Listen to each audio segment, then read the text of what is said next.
ఆయన అన్నారు, యవీయాన్ ఆత్మన పుత్ర శిష్యశ్చాపి గుణోదిత పుత్రవత్తే త్రయశ్చింత్య ధర్మశ్చేదత్ర కారణం.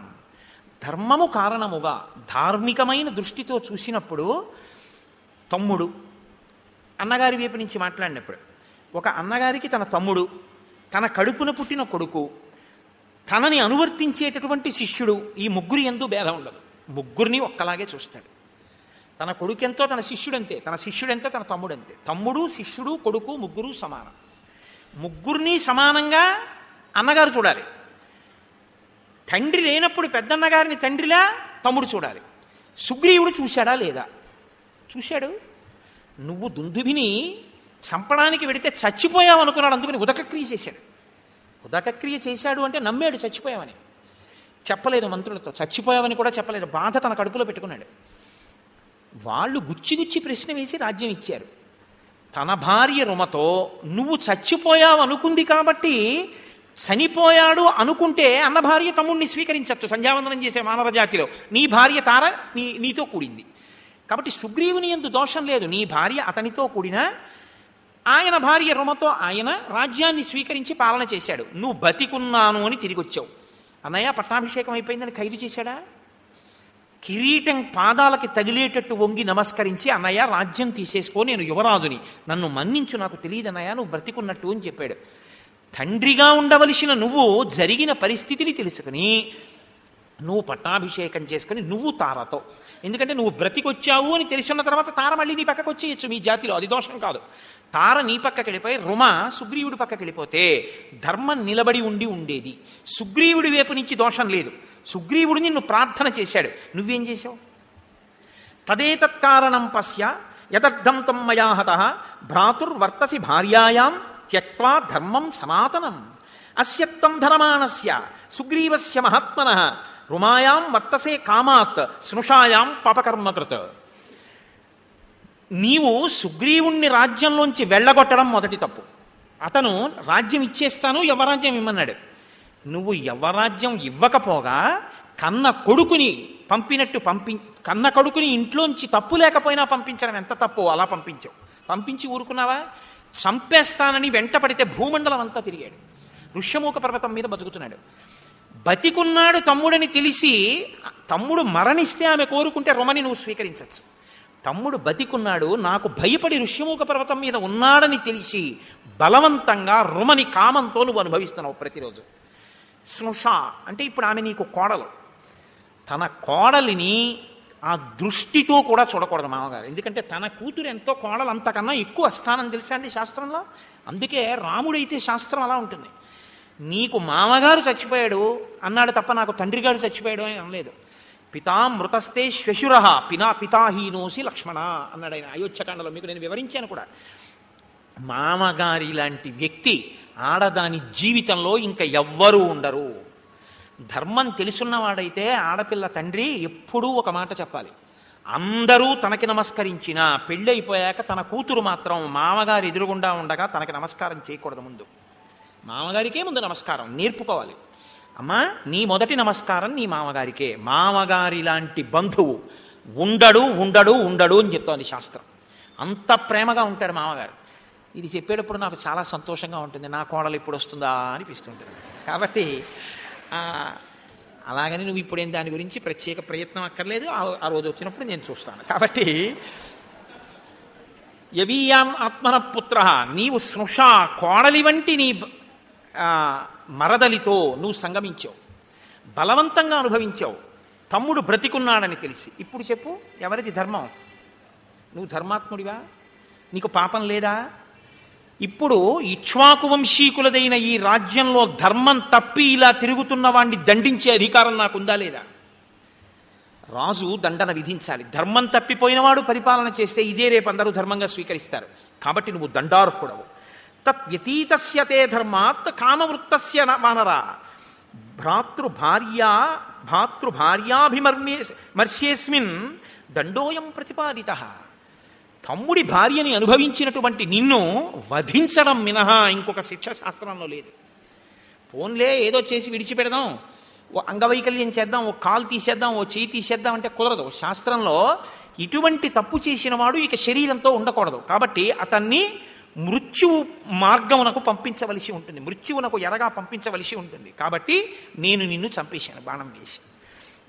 సుగ్రీవేణ చమే సఖ్యం లక్ష్మణేన యథాతథా. సుగ్రీవుడితో స్నేహం చేశావు, సుగ్రీవుడితో స్నేహం చేశావు అంటున్నావు. సుగ్రీవుడితో నా స్నేహం, లక్ష్మణుడితో స్నేహం ఎటువంటిదో అటువంటిది. లక్ష్మణుడు ధర్మాత్ముడు, అందుకని నా వెంట ఉంటాడు. సుగ్రీవుడు ధర్మాత్ముడు, నా వెంట ఉండడానికి అంగీకరించాను. ఇప్పుడు సుగ్రీవుడు నా తమ్ముడి స్థానం పొందాడు. నీ తమ్ముడైనా నువ్వు సుగ్రీవుణ్ణి తమ్ముడి స్థానంలో ఉంచుకుని నేను ఇచ్చిన మర్యాదను ఇవ్వలేకపోయావు, కాబట్టి అన్నగా చచ్చిపోయావు అంతే. ఈ మాట విని ఎంత ఏడవాలండి వాలి? ఆయన మాట్లాడితే రామచంద్రమూర్తి మాట్లాడడం అంటే అంత స్పష్టంగా ఉంటుంది. కాబట్టి దారరాజ్య నిమిత్తంచ నిశ్రేయస కరస్సమే, నేను ప్రతిజ్ఞ చేశాను, ఆయన రాజ్యాన్ని ఆయన భార్యని ఆయనకి ఇప్పిస్తాను అని నేను ప్రతిజ్ఞ చేశాను. కాబట్టి ఇప్పుడు నువ్వు మరణిస్తే సుగ్రీవుడి భార్య సుగ్రీవుడికి దక్కుతుంది, ధార్మికం అవుతుంది. నీవు మరణించిన తరువాత రాజ్యము కూడా సుగ్రీవుడికి వెళ్ళిపోతుంది. నీవు బ్రతికుండగా సుగ్రీవుడు నీ పాదముల మీద పడి ప్రార్థన చేసినప్పుడు నువ్వు సరిగా ప్రవర్తించి ఉంటే నేను జోక్యం చేసుకోవలసిన అవసరం ఉండేది కాదు. నేను నిన్ను చంపడం నువ్వు తెచ్చుకున్నటువంటి పరిస్థితి తప్ప నేను నిన్ను వెతికి చంపవలసిన అవసరం నాకు లేదు. ధర్మాన్ని నిలబెట్టడానికి నిన్ను చంపడం వినా మార్గం లేని స్థితిని నువ్వు కల్పించుకున్నావు. వాలి పరిస్థితిని ఎవరూ కల్పించుకోకూడదు. కాబట్టి రాముడు ఎప్పుడు ఇచ్చే అవకాశం ఏమిటో తెలుసా అండి? తెలిసో తెలియకో చేసేసిన తప్పులకి రాముడేమండం, రామా ఎన్ని తప్పులు చేశానో తండ్రి, నా తప్పైపోయింది, నన్ను మన్నించని త్రికరణ శుద్ధిగా రామపాదముల మీద పడిపోతే ఆ పాపములన్నిటినీ మన్నించేస్తాడు రామచంద్రమూర్తి. ఆయన దయాగుణం కలిగినటువంటి వాడు రాముడు. కాబట్టి నీవు అలా ప్రవర్తించలేదు, అందుకని నిన్ను చంపవలసినటువంటి పరిస్థితి వచ్చింది. ప్రతిజ్ఞాచమయా దత్త తదా వానర సన్నిధౌ ప్రతిజ్ఞాచ కథం శక్య మద్విదేనావ వివేక్షితం. నేనొకసారి ఆ వానరుల ముందు ప్రతిజ్ఞ చేశాను, సుగ్రీవుడితో స్నేహం చేసుకున్నప్పుడు వాలిని వధిస్తాను అన్నాను. రామో దీర్ణాభిభాషతే, నాకు 2 మాటలు తెలియవు, కాబట్టి ప్రతిజ్ఞాచమయా దత్త తదా వానర సన్నిధౌ, నేను వానరుల సన్నిధిలో ఏ ప్రతిజ్ఞ చేశానో అది నెరవేర్చుకోవాలి. కాబట్టి నిన్ను చంపడం వినా నాకు మార్గం లేదు, అందుకని నీ మీద బాణం వేశాను, వేసి నిన్ను చంపాను. ఇప్పుడు నీ పరిస్థితి ఏమిటి అని అడుగుతావేమో. రాజభిర్ధృత దండాస్తు కృత్వా పాపాని మానవాః నిర్మలాః స్వర్గమాయాంతి సంతః సుకృతినో యథా. సత్పురుషుడైనటువంటి వాడు జీవితంలో ఏ పాపం చెయ్యనటువంటి వాడు స్వర్గాన్ని ఎలా పొందుతాడో, నువ్వు చేసిన మహాపాపానికి నా చేత దండన పొందేశావు కాబట్టి, రాజదండన పొందేశావు కాబట్టి నీ పాపం అక్కడతో పోయింది. ఇంకా పోయింది కాబట్టి ఇప్పుడు నువ్వు స్వర్గానికి వెళ్ళిపోతావు. ఇప్పుడు నేను నీకు ఉపకారం చేశానా అపకారం చేశానా? అయితే ఎన్ని కోట్ల జన్మలు నువ్వు ఈ పాప ఫలితాన్ని అనుభవించి ఉండేవాడివో. నేను తీసేశాను నా పాపాన్ని రాజదండంతో, నా బాణం వల్ల నీకు ఆ పాపం పోయింది. కాబట్టి ఇప్పుడు నువ్వు స్వర్గానికి వెడుతున్నావు. ఎలా వెడుతున్నావో తెలుసా? పరమ సాధు పురుషుడు, పరమ భక్తి తత్పరుడు ఎలా వెడతాడో అలా వెడతావు. నువ్వేమన్నావు? నువ్వు పరాన్ముఖుడిగా ఉండగా ఎవరితోనో యుద్ధం చేస్తున్నప్పుడు నేను చాటు నుంచి నీ మీద బాణం వేశాను, అది తప్పని నువ్వు అన్నావు. ఇప్పుడు నేను నీకు ఆ ధర్మం చెప్తాను విను. నమే తత్ర మనస్తాపో నమన్యుర్హరి యూధప వాగురాభిశ్చ పాశైశ్చ కూటైశ్చ వివిధైర్నరాహ. మనుష్యులు వేరు, జంతువులు వేరు. మనుష్యుడు మనుష్యుడితో యుద్ధం చేసేటప్పుడు ఉండే ధర్మం వేరు, మనుష్యుడు జంతువుని వేటాడేటప్పుడు ఉండే ధర్మం వేరు. జంతువుతో చేసే యుద్ధం అనరు, వేట అంటారు. జంతువుని వేటాడతారు, మనిషిని వేటాడరు, మనిషితో యుద్ధం చేస్తారు. అందుకే మనిషిని వేటాడరు కనుక మనిషి వెన్ను చూపిస్తే ఊరుకుంటారు. మనిషి ఆయుధం కింద పడిపోతే చంపరు, మనిషి నిద్రపోతుంటే చంపరు, మనిషి పరాకుగా ఉంటే చంపరు, మనిషి అన్నం తింటూ ఉంటే చంపరు, మనిషి భార్యతో కలిసి సుఖభోగంలో ఉంటే చంపరు. అదే జంతువు నిద్రపోతున్నా చంపేస్తారు, జంతువు పరాకుగా ఉన్నా చంపేస్తారు, జంతువు పరిగెడుతున్నా బాణం వేసి చంపుతారు. ఎందుకంటే జంతువుని చంపేటప్పుడు వేట, మనిషిని చంపేటప్పుడు యుద్ధం. యుద్ధానికి ధర్మం వేరు, వేటకి ధర్మం వేరు. అందుకే మనిషిని పట్టి చంపేటప్పుడు వల వేసి పట్టుకోరు, పాశం వేసి లాగి చంపకూడదు, కపటంతో చంపకూడదు.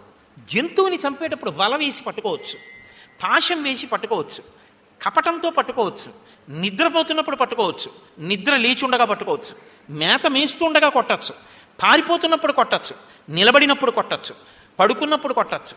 ఏం చేస్తున్నా సరే వేటాడాలనుకున్నటువంటి రాజు జంతువుని కొట్టేటప్పుడు ఇలాగే కొట్టాలన్న నియమం ఏమీ లేదు. కాబట్టి చాటున మాటు వేసి బాణాన్ని వేస్తారు. దశరథ మహారాజు గారు వేయలా శబ్దభేద విద్యతో తెల్లవారకట్ట నీరు తాగుతుంటే ఏనుగు వచ్చిందనుకుని బాణం వేయలేదు. మరి చాటు నుంచి వేయలేదా? వేటాడేవాడు ఎప్పుడు సింహానికి ఎదురుగుండా వెళ్ళి వేటాడడానికి ఏం కూర్చోడు. ఏ పొదమాటనో కూర్చుని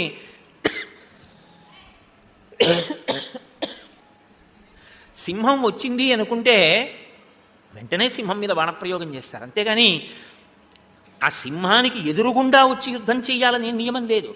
వేట అన్న పదానికి అర్థం ఏమిటంటే జంతువుని మనిషి కొట్టేటప్పుడు వేట, మనిషిని కొట్టేటప్పుడు యుద్ధ ధర్మం. నువ్వెవరు? వానరుడివి. నేనెవరు? నరుణ్ణి. నువ్వు జంతువు, నేను నరుడు. జంతువుని కొట్టేటప్పుడు మనుష్య ధర్మం పాటించమని నువ్వెవరు నాకు చెప్పడానికి ధర్మం?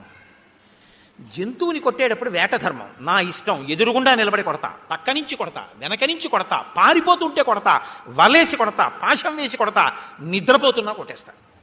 ఎందుకు కొట్టేస్తానంటే నువ్వు జంతు శరీరంలో ఉన్నావు, నేను మనుష్య శరీరంలో ఉన్నా. ఇక్కడ యుద్ధ ధర్మం వర్తించదు. నీకు ధర్మాధర్మములు నీకు తెలియవు. అసలు నీకు ధర్మాధర్మాలు తెలిస్తే నీ కోడలు వంటి నీ మరదలితో నువ్వు సంగమించేవాడివే కాదు. అసలు ఏ ధర్మమో నీకు తెలియదు. ఏ ధర్మమో తెలుసుకుందామని నువ్వు ప్రయత్నించలేదు. నీకు తెలిసిన ధర్మం ఒక్కటే, నీకు పశుధర్మం ఒక్కటే తెలుసు. నీకు ఒంట్లో కండ కావరం ఉంది కాబట్టి దాంతో నువ్వు వెళ్ళి నీకేం కావాలంటే అది అనుభవించావు. ఆ పాపం అనుభవించవలసిన రోజు వచ్చింది, నా చేతి బాణంతో తెగటారిపోయావు. కాబట్టి చాట్నించి కొట్టావు, పరాన్ముఖుడవై కొట్టావు. నేనెవరితోనో యుద్ధం చేస్తుంటే కొట్టావంటాయేంటి? నాకు నేను పొందవలసిన ధర్మాన్ని, నేను పాటించవలసిన ధర్మాన్ని నేను ఎవరి పట్ల పాటించాలో అది మానేసి నీ పట్ల నేను పాటించాలి ధర్మాన్ని చెప్పడానికి నువ్వెవరు? శాస్త్రం ఏది చెప్పిందో అది ధర్మం, నువ్వు చెప్పింది ధర్మం కాదుగా. తత్ శాస్త్రం ప్రమాణంతే.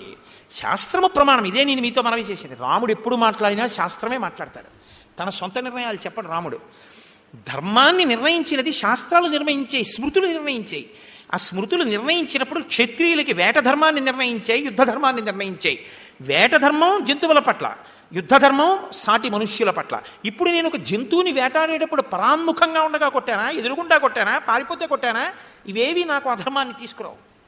కాబట్టి నీవు నన్ను ఇలా కొట్టామేమని అడిగేటటువంటి అధికారమే నీకు లేదు. అసలు ధర్మం అన్న మాట ఎత్తే అధికారం నీకు లేదు. నువ్వు చాలా ధర్మాత్ముడవైనట్టు మాట్లాడుతున్నావు. కారణం ఏమిటో తెలుసా? నీకేమీ తెలియకపోవడమే కారణం. ఏవ ముక్తస్తు రామేణ వాలీ ప్రవ్యధితో భృజం నదోషం రాఘవే దధ్యౌ ధర్మేధిగత నిశ్చయ ప్రత్యువాచ తతో రామం ప్రాంజలిర్వానరీశ్వర. ఈ మాటలు విన్నట్ట వాలి 2 చేతులు ఎత్తి కన్నీటితో నమస్కారం చేశాట. అయ్యా, నేను ఎంత తప్పు మాట్లాడానో నాకు అర్థమైంది. రామా, మీరు ధర్మమూర్తి, రాశీభూతమైనటువంటి ధర్మం. ఇది తెలియక నేను ధర్మాత్ముణ్ణనుకుని మీరు తప్పు చేశారనుకుని నా నోటికొచ్చినట్టు వదరాను. అయినా మీరు మహానుభావుడు కాబట్టే మీరు ఒక మాట అన్నారు, నీ మీద నాకు కోపము లేదు, నువ్వు చచ్చిపోయావని నాకు బాధ లేదు, నా కర్తవ్యం పూర్తయింది అన్నారు. నేను ఇన్ని మాటలన్నా మీరు నా మీద ఎందుకు ఖేదపడలేదంటే అజ్ఞాని, ఏమీ తెలియనివాడు. వాడికి ఏ ధర్మం తెలిసిన వాడు సరిగ్గా మాట్లాడతాడు, వాడికి ఏం తెలియదు. ఏమీ తెలియని వాడు మాట్లాడితే దానికి నేను చింతిస్తే నా స్థాయి తగ్గుతుంది. కాబట్టి వాడికి ఏమీ తెలియని వాడు మాట్లాడితే దానికి బాధ ఏమిటి? అందుకని మీరు బాధపడలేదని కూడా చెప్పారు. మీరు ఎంతటి ధర్మాత్ములో నాకు ఇప్పుడు అర్థమైంది. కాబట్టి అంజలి ఘటించి మీకు నమస్కరిస్తున్నానని ఒక్కసారి రామచంద్రమూర్తికి సాంజలి బంధకంగా నమస్కరించి ఆయన ధర్మాన్నంతటినీ శ్లాఘించారు. అది రామానుగ్రహం అంటే. కాబట్టి ఇప్పుడు ఎంతో సంతోషించారు. అని తత్రాపి కలుమే దోషం కర్తుం నర్హసి రాఘవ. రాఘవ, నన్ను క్షమించండి, నేను ఇలా పరిధి దాటి మాట్లాడినందుకు మీరు నన్ను క్షమిస్తే నా పాపాలన్నీ ఇక్కడితో సమసిపోతాయి, నేను సంతోషంగా ఊర్ధ్వలోకాలకు వెళ్ళిపోతాను అని. నత్వాత్మానం అహం శోచే నతారాం నచ బాంధవాన్ యథా పుత్రం గుణశ్రేష్టం అంగదం కనకాంగదం. ఇంకా ధనేష దారేష పుత్రేష ఉంటుంది కదండి. ధనేష దారేష గెలిచాడు రామదర్శనంతో, పుత్రేష ఉండిపోయింది. నాకిప్పుడు తార గురించి బెంగలేదు, ఈ భూమి గురించి బెంగలేదు, అంటే రాజ్యం గురించి. అంగదం కనకాంగదం, బంగారు కేయూరములు పెట్టుకు తిరగడం అంటే ఇష్టమైనటువంటి నా కొడుకు చిన్నవాడున్నాడే, వాడికి ఏమీ తెలియదు పాపం ఇంకా ప్రవర్తన. రేపు సుగ్రీవుడు రాజవుతాడు, ఎలా ప్రవర్తిస్తాడో తెలియక ఆ సుగ్రీవుని యొక్క శత్రువులతో కలిసి తిరిగితే సుగ్రీవుడికి కోపం వస్తుంది. కాబట్టి మీరు నా తమ్ముడైనటువంటి సుగ్రీవుణ్ణి ఎలా రక్షించి కాపాడి హత్తుకుని మీ పక్కన పెట్టుకున్నారో అలాగే నా కొడుకైనటువంటి అంగదుణ్ణి మీ ఛత్రఛాయల్లో మీ నీడలో కాపాడి పెద్ద చేయండి రామా, ఇంకా నాకు అంతకన్నా ఏం అక్కర్లేదన్నారు. తప్పకుండా నేను నీ కొడుకుని అలాగే కాపాడతాను అని మాటిచ్చారు. మాటిచ్చిన తరువాత మళ్ళీ ఇంకొక మారు క్షమార్పణ చెప్పాడు. శరాభితప్తేన విచేతసామయా ప్రదూషితస్త్వం యదజానతా ప్రభో ఇదం మహేంద్రోపమభిమ విక్రమ ప్రసాదితస్త్వం క్షమమే నరేశ్వర. ఇక్కడతో మూడో మాట అయింది సత్యం. ఆయన అన్నాడు, మహానుభావా, నీవు ఇంద్రుని కూడా నిగ్రహించగలిగినటువంటి గొప్ప బలశాలివి, మహేంద్రుని వంటి శక్తి సంపన్నుడవు. అటువంటి నువ్వు నా ఎదురుగుండా ధనుర్బాణములతో నిలబడితే తెలియక నేను మాట్లాడిన మాటలు, నేను చేసినటువంటి అపరాధములు, నా పాప కర్మలు అన్నీ కూడా క్షమించి నన్ను కాపాడు, నా అనాచారమును మన్నించు అని నమస్కారం చేశాడు. నమస్కారం చేసి నేల పడిపోయాడు. నేల పడిపోయిన తరువాత ఆ తార పరుగు పరుగున అంతఃపురంలోంచి వస్తోంది. వస్తుంటే ఈ వానరులందరూ ఆవిడికి ఎదురెళ్ళారు. ఏం జరిగింది అని అడిగింది ఆవిడ. పెద్ద కోలాహలం కదండి, వాలి మరణించాడంటే మరి ప్రభువు మరణించాడు, అప్పటి వరకు ఓటమి నెరగనివాడు. వస్తుంటే వానరులు అంటే ఒక సంఘటన ఒక వ్యక్తి నాలుక మించి ఇంకొక వ్యక్తి నాలుక మీదకి వెళ్ళేటప్పటికి ఎన్ని రకాలుగా మారిపోతుందో చూపిస్తారు మహర్షి. వానరులు ఏం చెప్పారంటే తారతోటి, క్షిప్తాన్ వృక్షాన్ సమావిద్య విపులాశ్చ శిలాస్తథా వాలీ వజ్ర సమైర్బాణై రామేణ వినిపాతితః. వాలికి ఎదురుగుండా రాముడు వచ్చాడు యుద్ధం చేయడానికి. వాలి చెట్లు పీకి రాముడి మీదకి వేశాడు. రాముడు బాణాలు వేశాడు. రాముడి బాణాలకి చెట్లన్నీ తెగిపోయాయి, కింద పడిపోయాయి. ఏదో ఇద్దరు చాలాసేపు దెబ్బలాడుకున్నారు. దెబ్బలాడుకున్న తర్వాత వాలి మీద బాణం వేశాడు. బాణం వేసిన తర్వాత వాలి కింద పడిపోయి చచ్చిపోయాడు, నెత్తుటి మడుగులో ఉన్నాడు. ఇప్పటిదాకా వాలి రాజ్యంలోంచి దూరంగా పంపించిన వాళ్ళు, ఇక్కడికి వద్దామనుకుంటున్న వాళ్ళు, ఇక్కడ ఉండి వాలి విరోధులు అందరూ ఒకటైపోయారు. ఇప్పుడు సుగ్రీవుడు వాళ్ళకి నాయకత్వం వహిస్తున్నాడు. వాలికి అనుచరగణంగా ఉన్న వాళ్ళందరి మీద పగ తీర్చుకునేటటువంటి ప్రయత్నంలో ఉన్నారు. కాబట్టి ఇప్పుడు నువ్వు అక్కడికి వెళ్ళకు, అంగదుడిని తీసుకుని మనం ఎక్కడికైనా దూరంగా పారిపోవాలి. అక్కడ పరిస్థితి చాలా భయంకరంగా ఉంది, విప్లవం జరిగిపోతోంది, సింహాసనం కోసం కుట్ర జరిగిపోతోంది. ఇన్ని చెప్పారు. అవన్నీ జరిగాయి. అక్కడ అంగదుడిని నేను రక్షిస్తానని రామచంద్రమూర్తి అన్నారు. అంటే లోకం పోకడ ఎలా ఉంటుందో చూపిస్తారు. వానరులు కాబట్టి వాళ్ళు అలా మాట్లాడారంటే అర్థం ఉంది. పుకార్ల మీద ఉన్నంత వ్యామోహం ఇంకా దేని మీద ఉండదు. దానికి తగ్గట్టే ఇప్పుడు ఓ కొత్త ప్రక్రియ కూడా బయలుదేరింది. ఎక్కడ ఏదైనా సరే ఇప్పుడు అక్కడ ఏం జరిగిందో ఒక్కసారి చెప్పండి అనేటటువంటి సాధన సంపత్తులు కూడా వచ్చేసాయి. కాబట్టి ఇక అదే పని, ఇంకా ఏ ఇంద్రియములకు పని లేదు, ఇలా ఉండడమే, నిశ్చేష్టులైపోయి తెలుసుకుంటూ ఉండడం. ఏమిటి దానివల్ల సరే అది వేరే విషయం, వదిలిపెట్టేసేయండి. కాబట్టి వానరులు ఈ మాట చెప్తే తారంది, నా భర్త మరణించిన తరువాత ఈ రాజ్యం ఉంటే ఎవరికి కావాలి, ఊడిపోతే ఎవరికి కావాలి, నాకు వాలి ప్రధానమని ఆవిడ ఆ యుద్ధ భూమిలోకి వెళ్ళింది, వాలి మీద పడింది, చాలా ఘోరమైనటువంటి స్థితిలో శోకించింది ఆవిడ. కానీ తార ఎక్కడ మాట్లాడినా అలాగే ఉంటుంది. ఒక మెరుపు ఆవిడ మాట్లాడతా, ఆ శ్లోకాలు అంత దీనంగా విలపిస్తూ కూడా ఆవిడ చాలా చమత్కారంగా చాలా అందంగా మాట్లాడుతుంది. నన్ను కూడా చంపి వాలి దగ్గరికి పంపేయండి. ఎందుకంటే వాలి స్వర్గానికి వెళ్ళిన తర్వాత అంతటి తేజోవంతుడు, అంతటి కీర్తివంతుడు స్వర్గానికి వచ్చాడని మురిషి అప్సరసలు వచ్చి కౌగిలించుకుంటారు. ఆయన నాకు మీ కౌగిలింత అక్కర్లేదు, నా భార్య తార కావాలంటాడు. నేను పక్కన లేకపోతే దిగులు చెందుతాడు, స్వర్గం రుచించదు, అందుకని నన్ను పంపేయండి. ఏ బాణంతో వాలిని చంపావో ఆ బాణంతోనే నన్ను చంపి. ఎందుకంటే ఆడదాన్ని చంపడమా అని ఆలోచిస్తున్నావేమో. భార్య భర్త శరీరములు వేరేమో కానీ వాళ్ళు శాస్త్రంలో ఒకటే. నీకు ధర్మం మీద నమ్మకం కదా, ఆ బాణంతోనే నన్ను చంపేస్తే, భార్యాభర్తలని కలిపి చంపేస్తే ఒకళ్ళనే చంపినట్టు అవుతుంది. పైగా లోకంలో దానాలన్నింటిలోకి శ్రేష్టమైన దానం ఏమిటో తెలుసా? భార్యాదానమే. అంటే కన్యాదానం. కన్యాదానం గొప్పది, అందుకు కదండి అయింది. ఇంకోటి ధర్మం చేసుకోవాలంటే, ధర్మం చేసుకోవడం అంటే మీరు జాగ్రత్తగా అర్థం చేసుకోండి. ఓ యజ్ఞం యాగం ఏది చెయ్యాలన్నా ధర్మపత్ని పక్కన ఉండాలి కదా, అందుకని కన్యాదానం గొప్పది. కాబట్టి భార్యాదానం చాలా గొప్పది. అందుకని నన్ను నువ్వు ఇప్పుడు చంపేస్తే వాలికి భార్యాదానం చేసిన వాడి అవుతావు, కాబట్టి నన్ను చంపేయండి అని నీకెప్పుడు ఈ భూమి మీద వ్యామోహం, రాజ్యకాంక్ష.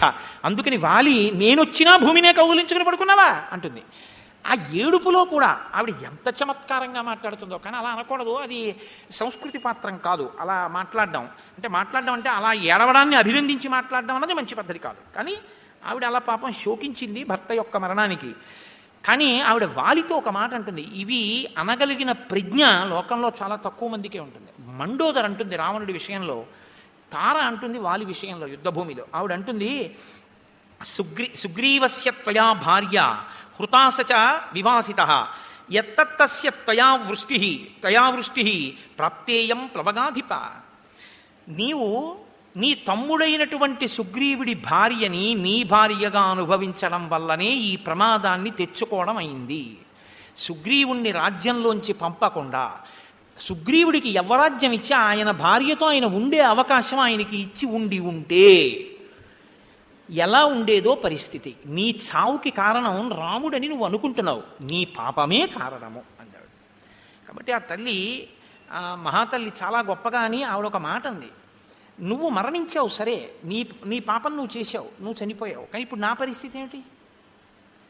వాలి భార్య అంటారు, రాజ్యం ఉంటుంది, కొడుకు అంగదుడు ఉన్నాడు, రేపొద్దున సుగ్రీవుడు రాజైతే అంగదుడు యువరాజు అవుతాడు, యువరాజు యొక్క తల్లిని నేను. ఇన్ని ఉన్నా శాస్త్ర పరిజ్ఞానం ఉన్న పండితులు నన్ను ఏమని పిలుస్తారో తెలుసా? పతిహీనాతు యానారి కామం భవతు పుత్రిని ధన ధాన్య సమృద్ధాపి విధవే మృత్యతే బుధై విధవేత్యుచ్యతే బుధై.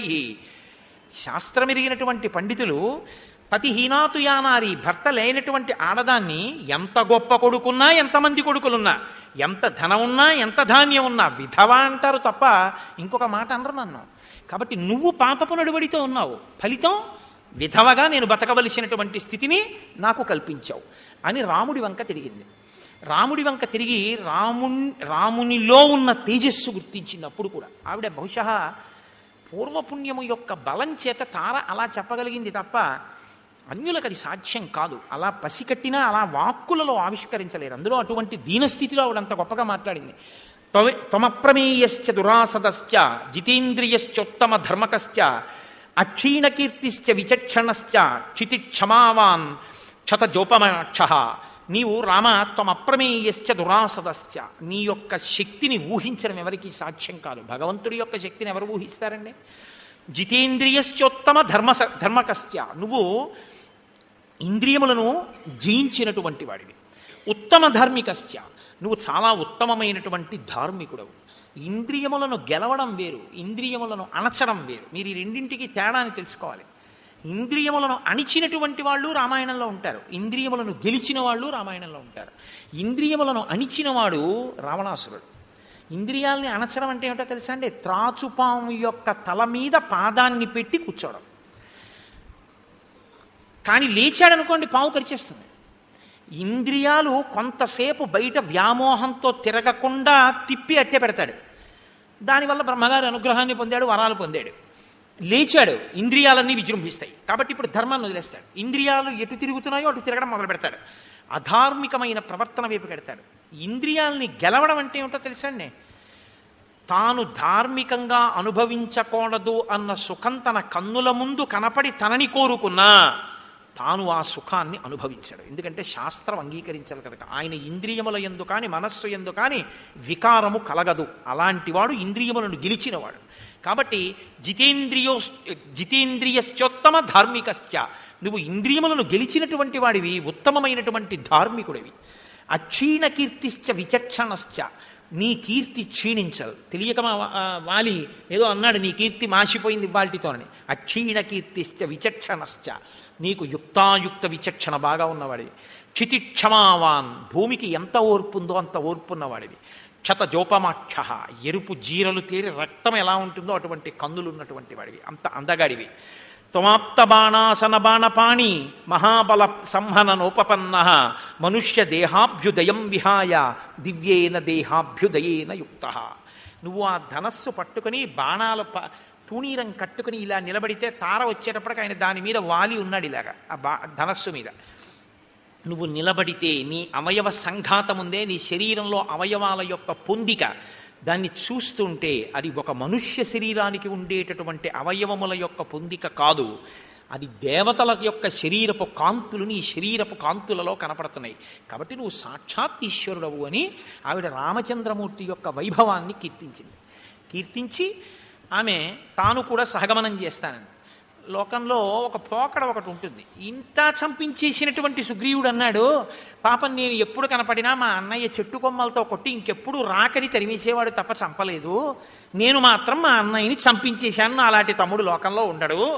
ఇప్పుడు చనిపోతున్నటువంటి అన్నయ్యని చూసిన తరువాత నాకు ఎంత మాత్రమూ కూడా ఈ రాజ్యాన్ని తీసుకోవాలని లేదు. అందుకని ఋష్యమూక పర్వతం మీదకి వెళ్ళిపోయి కందమూలాలు తింటుంటాను, అక్కడే ఉంటాను, అంగదుడికి రాజ్యం ఇచ్చేయండి, అన్నయ్యని చంపి పాపం మూట కట్టుకున్నాను, తారావిలాపం చూస్తే నా హృదయం కదిలిపోతోందన్నాడు. చిత్రం ఏమిటో తెలుసా అండి, రాముడు ఇచ్చాడు.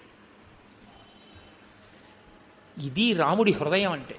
అందుకే శ్రీరఘురామచారు తులసీ జలదామ సమక్షమాది శృంగార గుణాభిరామ త్రిజగన్నుత శౌర్య రమా లలామ దుర్వార కబంధ రాక్షస విరామ జగజ్జన కల్మషార్ణవోత్తారక రామ భద్రగిరిదా శరధి కరుణాపయోనిధి అంటాడు రామదాసు గారు. ఆయన మహానుభావుడు, ఎదుటివారి కల్మషాన్ని కడుగుతాడు. తన స్నేహితుడు అగ్నిసాక్షిగా స్నేహం చేసుకున్నటువంటి ఆ సుగ్రీవుడు అన్నగారు చచ్చిపోయారని ఏడిస్తే ఆ ఏడుపుకి తాను ఏడ్చాడు. ఏడ్చి ఇంకా ఆయన మరణించలేదు, అంగదుణ్ణి సుగ్రీవుడికి అప్పచెప్పాడు. అప్పచెప్పి వీడి తెలిసి తెలియక చిన్నతనం ప్రవర్తిస్తే నువ్వు రక్షించు కాపాడు అని యవరాజ్య పట్టాభిషేకం చెయ్యమని కోరి సుగ్రీవుడితో ఒక మాట అన్నాడు, ఈ మాల నా మెడలో ఉన్నంతకాలం నా ప్రాణం పోదు, కాబట్టి ఈ మాల వహిస్తుంది నా యొక్క పరాక్రమాన్ని, తేజస్సుని, ప్రాణాలని, కాబట్టి ఈ మాల తీసి నీ మెడలో వేసేస్తాను, దగ్గరికి రమ్మన్నాడు. సుగ్రీవుడు వచ్చిన తర్వాత తన మెడలో ఉన్నటువంటి మాల తీసి సుగ్రీవుడి మెడలో వేసి భయంకరంగా పళ్ళు బయట పెట్టి కనురెప్పలు పెద్దవి చేసి గుడ్లు పైకి పెట్టి మరణించాడు అని రాశారు వాల్మీకి మహర్షి. అంత ఘోరమైనటువంటి చావు, చచ్చిపోయాడు. రామబాణపు దెబ్బ అప్పుడు తెలిసింది ఆ మాల తీసేయగానే. అప్పటి వరకు అది ఓర్చేటట్టు చేసింది. మరణించాడు, ఏడ్చారు, లక్ష్మణమూర్తి ఆదేశించారు, వెళ్ళారు, ఒక పెద్ద శిబిక ఒకటి తీసుకొచ్చారు, అందులోకి ఈ పార్థివ శరీరాన్ని ఎక్కించారు. తారాదులు కూడా వెనకాతల వెళ్ళారు, వాళ్ళ ఆచారం ప్రకారం రుద్రభూమిలో దాన్ని కట్టెల మీద పడుకోబెట్టి చందన కాష్టముల యందు పడుకోబెట్టి నీ పోసి సమంత్రకంగా అంగదుడు అగ్నికి ఆహుతి చేసేసాడు వాలి శరీరాన్ని. అక్కడతో వాలి నిహతుడైపోయాడు. కానీ ఇప్పుడు నేను అనుకుంటున్నాను, బహుశా వాలిని వధించడంలో రామచంద్రమూర్తి యొక్క ధర్మం విషయంలో మీకెవ్వరికీ అనుమానం లేని రీతిలోనే రామచంద్రమూర్తి చెప్పిన జవాబుని నేను మీకు కొంత చెప్పగలిగానేమో అని నేను అనుకుంటున్నాను. కాబట్టి ఎవరైనా తెలియక వాలిని రాముడు చాటు నుంచి కొట్టాడంటే రాముడి జవాబుని మీరు నేను కూడా చెప్పవలసి ఉంటుంది. ఎందుకంటే రాముడి కీర్తిని కాపాడడం, ధర్మం యొక్క కీర్తిని కాపాడడం. ఇప్పుడు ఇది పూర్తయిపోయిన తరువాత దానికి సంబంధించిన అంత్యేష్టి సంస్కారం అంతా పూర్తయిపోయింది. మీరు శ్రీరామాయణంలో తప్పకుండా గమనించవలసిన విషయం ఇది. ఎప్పుడైనా సరే, ఎంత నీచుడైనా సరే, ఒకసారి చచ్చిపోతే మాత్రం ఆ శరీరాన్ని అలా వదిలేయడు రాముడు. నిజంగా రాముడు ఇంత పాపము నడువడిగలిగిన వాడు అవతల పారాయణ అనొచ్చు, అలా అనడు. అంత్యేష్టి చేయిస్తాడు. ఒక మనిషి చనిపోతే అంత్యేష్టి సంస్కారం చెయ్యడం ఎంత అవసరమో, ఎవరూ లేనటువంటి అనాథగా ఎవరైనా మరణిస్తే అటువంటి శరీరానికి అంత్యేష్టి సంస్కారం చేయడం ఎంత గొప్పదో. కలియుగంలో అశ్వమేధయాగం లేదు, అనాథ ప్రేత సంస్కారమే అశ్వమేధయాగం. కాబట్టి దాని గొప్పతనం ఏమిటో రామచంద్రమూర్తి 1కి 10 మార్లు రామాయణంలో నిరూపిస్తుంటారు. అందుకే ఆ వాలి యొక్క శరీరానికి కూడా అంత్యేష్టి సంస్కారం చేయించి మళ్ళీ ఆ ప్రశ్రవణ పర్వత శిఖరపు గుహ యందు కూర్చున్నారు. హనుమదాదులు సుగ్రీవుడు వెళ్ళారు ఆయన దగ్గరికి. వెళ్ళి అన్నారు, భవత్ ప్రసాదాత్ సుగ్రీవ పితృపైతామహం మహత్ వానరాణం సుదుష్ప్రాపం ప్రాప్తో రాజ్యమిదం ప్రభో భవతా సమునుజ్ఞాతః ప్రవిశ్య నగరం శుభం సంవిధాస్యతి కార్యాణి సర్వాణి ససుహృజ్జనః స్నాతోయం వివిధైర్గంధైః ఔషధైశ్చ యథావిధి అర్చయిష్యతి రత్నైశ్చ మాల్యైశ్చ త్వాం విశేషతః ఇమాం గిరిగుహాం రమ్యాం అభిగంతు వితోర్హసి కురుష్వ స్వామి సంబంధం వానరాన్ సంప్రహర్షయన్. హనుమ సుగ్రీవుడు ఇతర వానర ప్రముఖుల్ని తీసుకుని ఆయన కూర్చున్నటువంటి పర్వత గుహ దగ్గరికి వెళ్ళి రాముడితో అన్నారు, వాలి వధ పూర్తయిపోయింది, ఇది తాత ముత్తాతల నుంచి సంక్రమిస్తున్నటువంటి వానర రాజ్యపు సింహాసనం కనుక ఇప్పుడు సుగ్రీవుణ్ణి ఆ పట్టాభిషేకం చేసి ఆ సింహాసనం మీద కూర్చోపెట్టాలి, అంగదుడికి యవరాజ్యం ఇవ్వాలి. రామచంద్ర ప్రభో మీరు కూడా బయలుదేరి కిష్కింధానగరంలోకి వచ్చి అంతఃపురంలో ఈ పట్టాభిషేకాన్ని వైభవంగా జరిపించవలసింది అన్నారు. అంటే రామచంద్రమూర్తి అన్నారు, 14 సమాహ సౌమ్య గ్రామం వా యదివాపురం న ప్రవేక్ష్యామి హనుమన్ పితుర్నిర్దేశపాలక. అది పట్టాభిషేకమే కావచ్చు, కానీ మా నాన్నగారు నన్ను 14 ఏళ్ళు అరణ్యవాసం చేయమన్నారు. అందుకని నేను అది నగరమా జనపదమా నేను దాని లోపలికి మాత్రం రాను, నేను ఊరు బయటే ఉంటాను, అరణ్యంలో నాకు ఈ పర్వత గుహ చాలు, నేను ఈ గుహలో ఉంటాను, కాబట్టి చక్కగా సంతోషంగా మీరు పట్టాభిషేకాన్ని పూర్తి చేసుకోండి అంటే సుగ్రీవుడు అయితే మనం వెంటనే సీతాన్వేషణం చేద్దామన్నాడు. ఆయన అన్నారు కాదు, ఇది వర్షాకాలం కాబట్టి వర్షములు పడుతూ ఉంటాయి, ఇప్పుడు అన్వేషణం కూడా చాలా కష్టం, దారులు సరిగా ఉండవు, పైగా నువ్వు ఎంతో కాలంగా భార్యను విడిచిపెట్టి రాజ్యం లేక దీనుడవై తిరిగావు, ఇప్పుడే నీకు రాజ్యం వచ్చింది, భార్యా సుఖం కలిగింది, కాబట్టి నువ్వు సంతోషంగా ఈ వర్షాకాలం అయిపోయేంత వరకు భోగాన్ని అనుభవించు, తదనంతరం శరత్కాలం వచ్చిన తర్వాత నువ్వు సీతాన్వేషణం చేద్దువుగానివి. ఇతరుల యొక్క సుఖాన్ని ఇతరుల యొక్క సౌకర్యాన్ని ముందు ఆలోచిస్తాడు రామచంద్రమూర్తి. ఆ వానలు పడితే ఆవిడకి వెళ్తాయి లేదు, వానరాలు అవతల సీతమ్మ ఏమైపోయిందో, ఈయన పని అయిపోయింది కదా అని అలా కాదులే వెళ్దాం పద బయలుదేరు, ఏం పర్వాలేదు, హనుమ వెళ్ళలేరా, నువ్వు వెళ్ళలేవా అందరం సంతోషంగా కొంతకాలం గడుపు, తర్వాత మనం బయలుదేరదామంటారు. ఇతరుల యొక్క సౌఖ్యాన్ని ఇతరుల యొక్క సుఖం గురించి ఆలోచించగలిగినటువంటి ప్రజ్ఞ, మనం ఆలోచించినట్టే జరగాలనేటటువంటి మౌఢ్యం వదిలిపోవాలంటే రామాయణం చదవాలి. ఎవరో మహానుభావుడు ఎక్కడన్నాడో కానీ, ఎక్కడంటే మంచి మాట మంచి మాటేగా, తనకు తాను సుఖపడితే తప్పు కాకున్నా 10 మందిని సుఖపెడితే ధన్యతవో నాన్న కదా. కాబట్టి కార్తికే సమనుప్రాప్తే త్వం రావణ వధేయత ఏషన సమయ సౌమ్య ప్రవిశ్వత్వం సమాలయం. ఈ వర్షాకాలం అయిపోయే వరకు నువ్వు హాయిగా అంతఃపురంలో సంతోషంగా భోగం అనుభవించు అని చెప్పి పంపించేశారు. పంపించేసి రామచంద్రమూర్తి ఒక పర్వత గుహలో ఉంటున్నారు.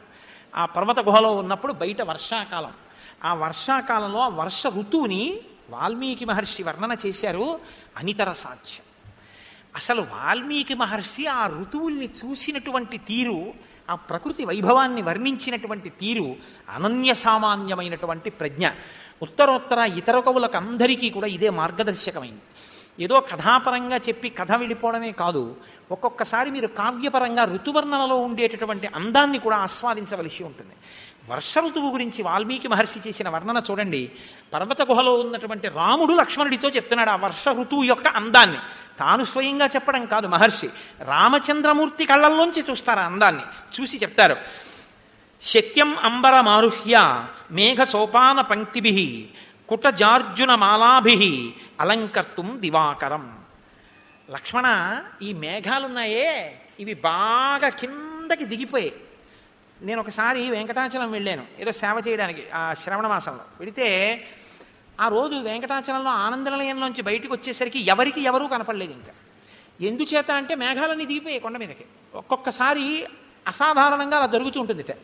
మేఘాలన్నీ దిగిపోతే నేను యథార్థం చెప్తున్నాను, నా భార్య చెయ్యి పట్టుకుని వెతుక్కుంటూ కళ్ళు చిట్లించి దట్టమైన పొగమంచులో నడుచుకుంటూ వెళ్ళినట్టుగా కాటేసుకు వెళ్ళగలిగాం. బస్సులు, కార్లు, వాహనాలు అన్నీ ఎక్కడివక్కడ ఆగిపోయాయి. కొండ దిగడానికి తిరగట్లేదంటే కార్లు అవి ఏమి అలౌ చేయట్లేదన్నారు. మా అదృష్టం కొద్దీ ఏదో అయితే ఇవాళకి ఈశ్వరుడు కొండ మీద ఉంచేసినట్టే అనుకున్నాం. ఏదో 2-3 గంటలు పోయిన తర్వాత మబ్బులన్నీ మళ్ళీ పైకి వెళ్ళిపోయిన తర్వాత అప్పుడు మళ్ళీ కొండ దిగగలిగాం. కాబట్టి ఆ ఇక్కడ ఇలాంటి ఊళ్ళల్లో అటువంటివి జరగడం కష్టం. బయట అరణ్య ప్రాంతాల్లోనూ కొండల్లోనూ ఆ ప్రకృతి యొక్క వైభవం అలా ఉంటుంది.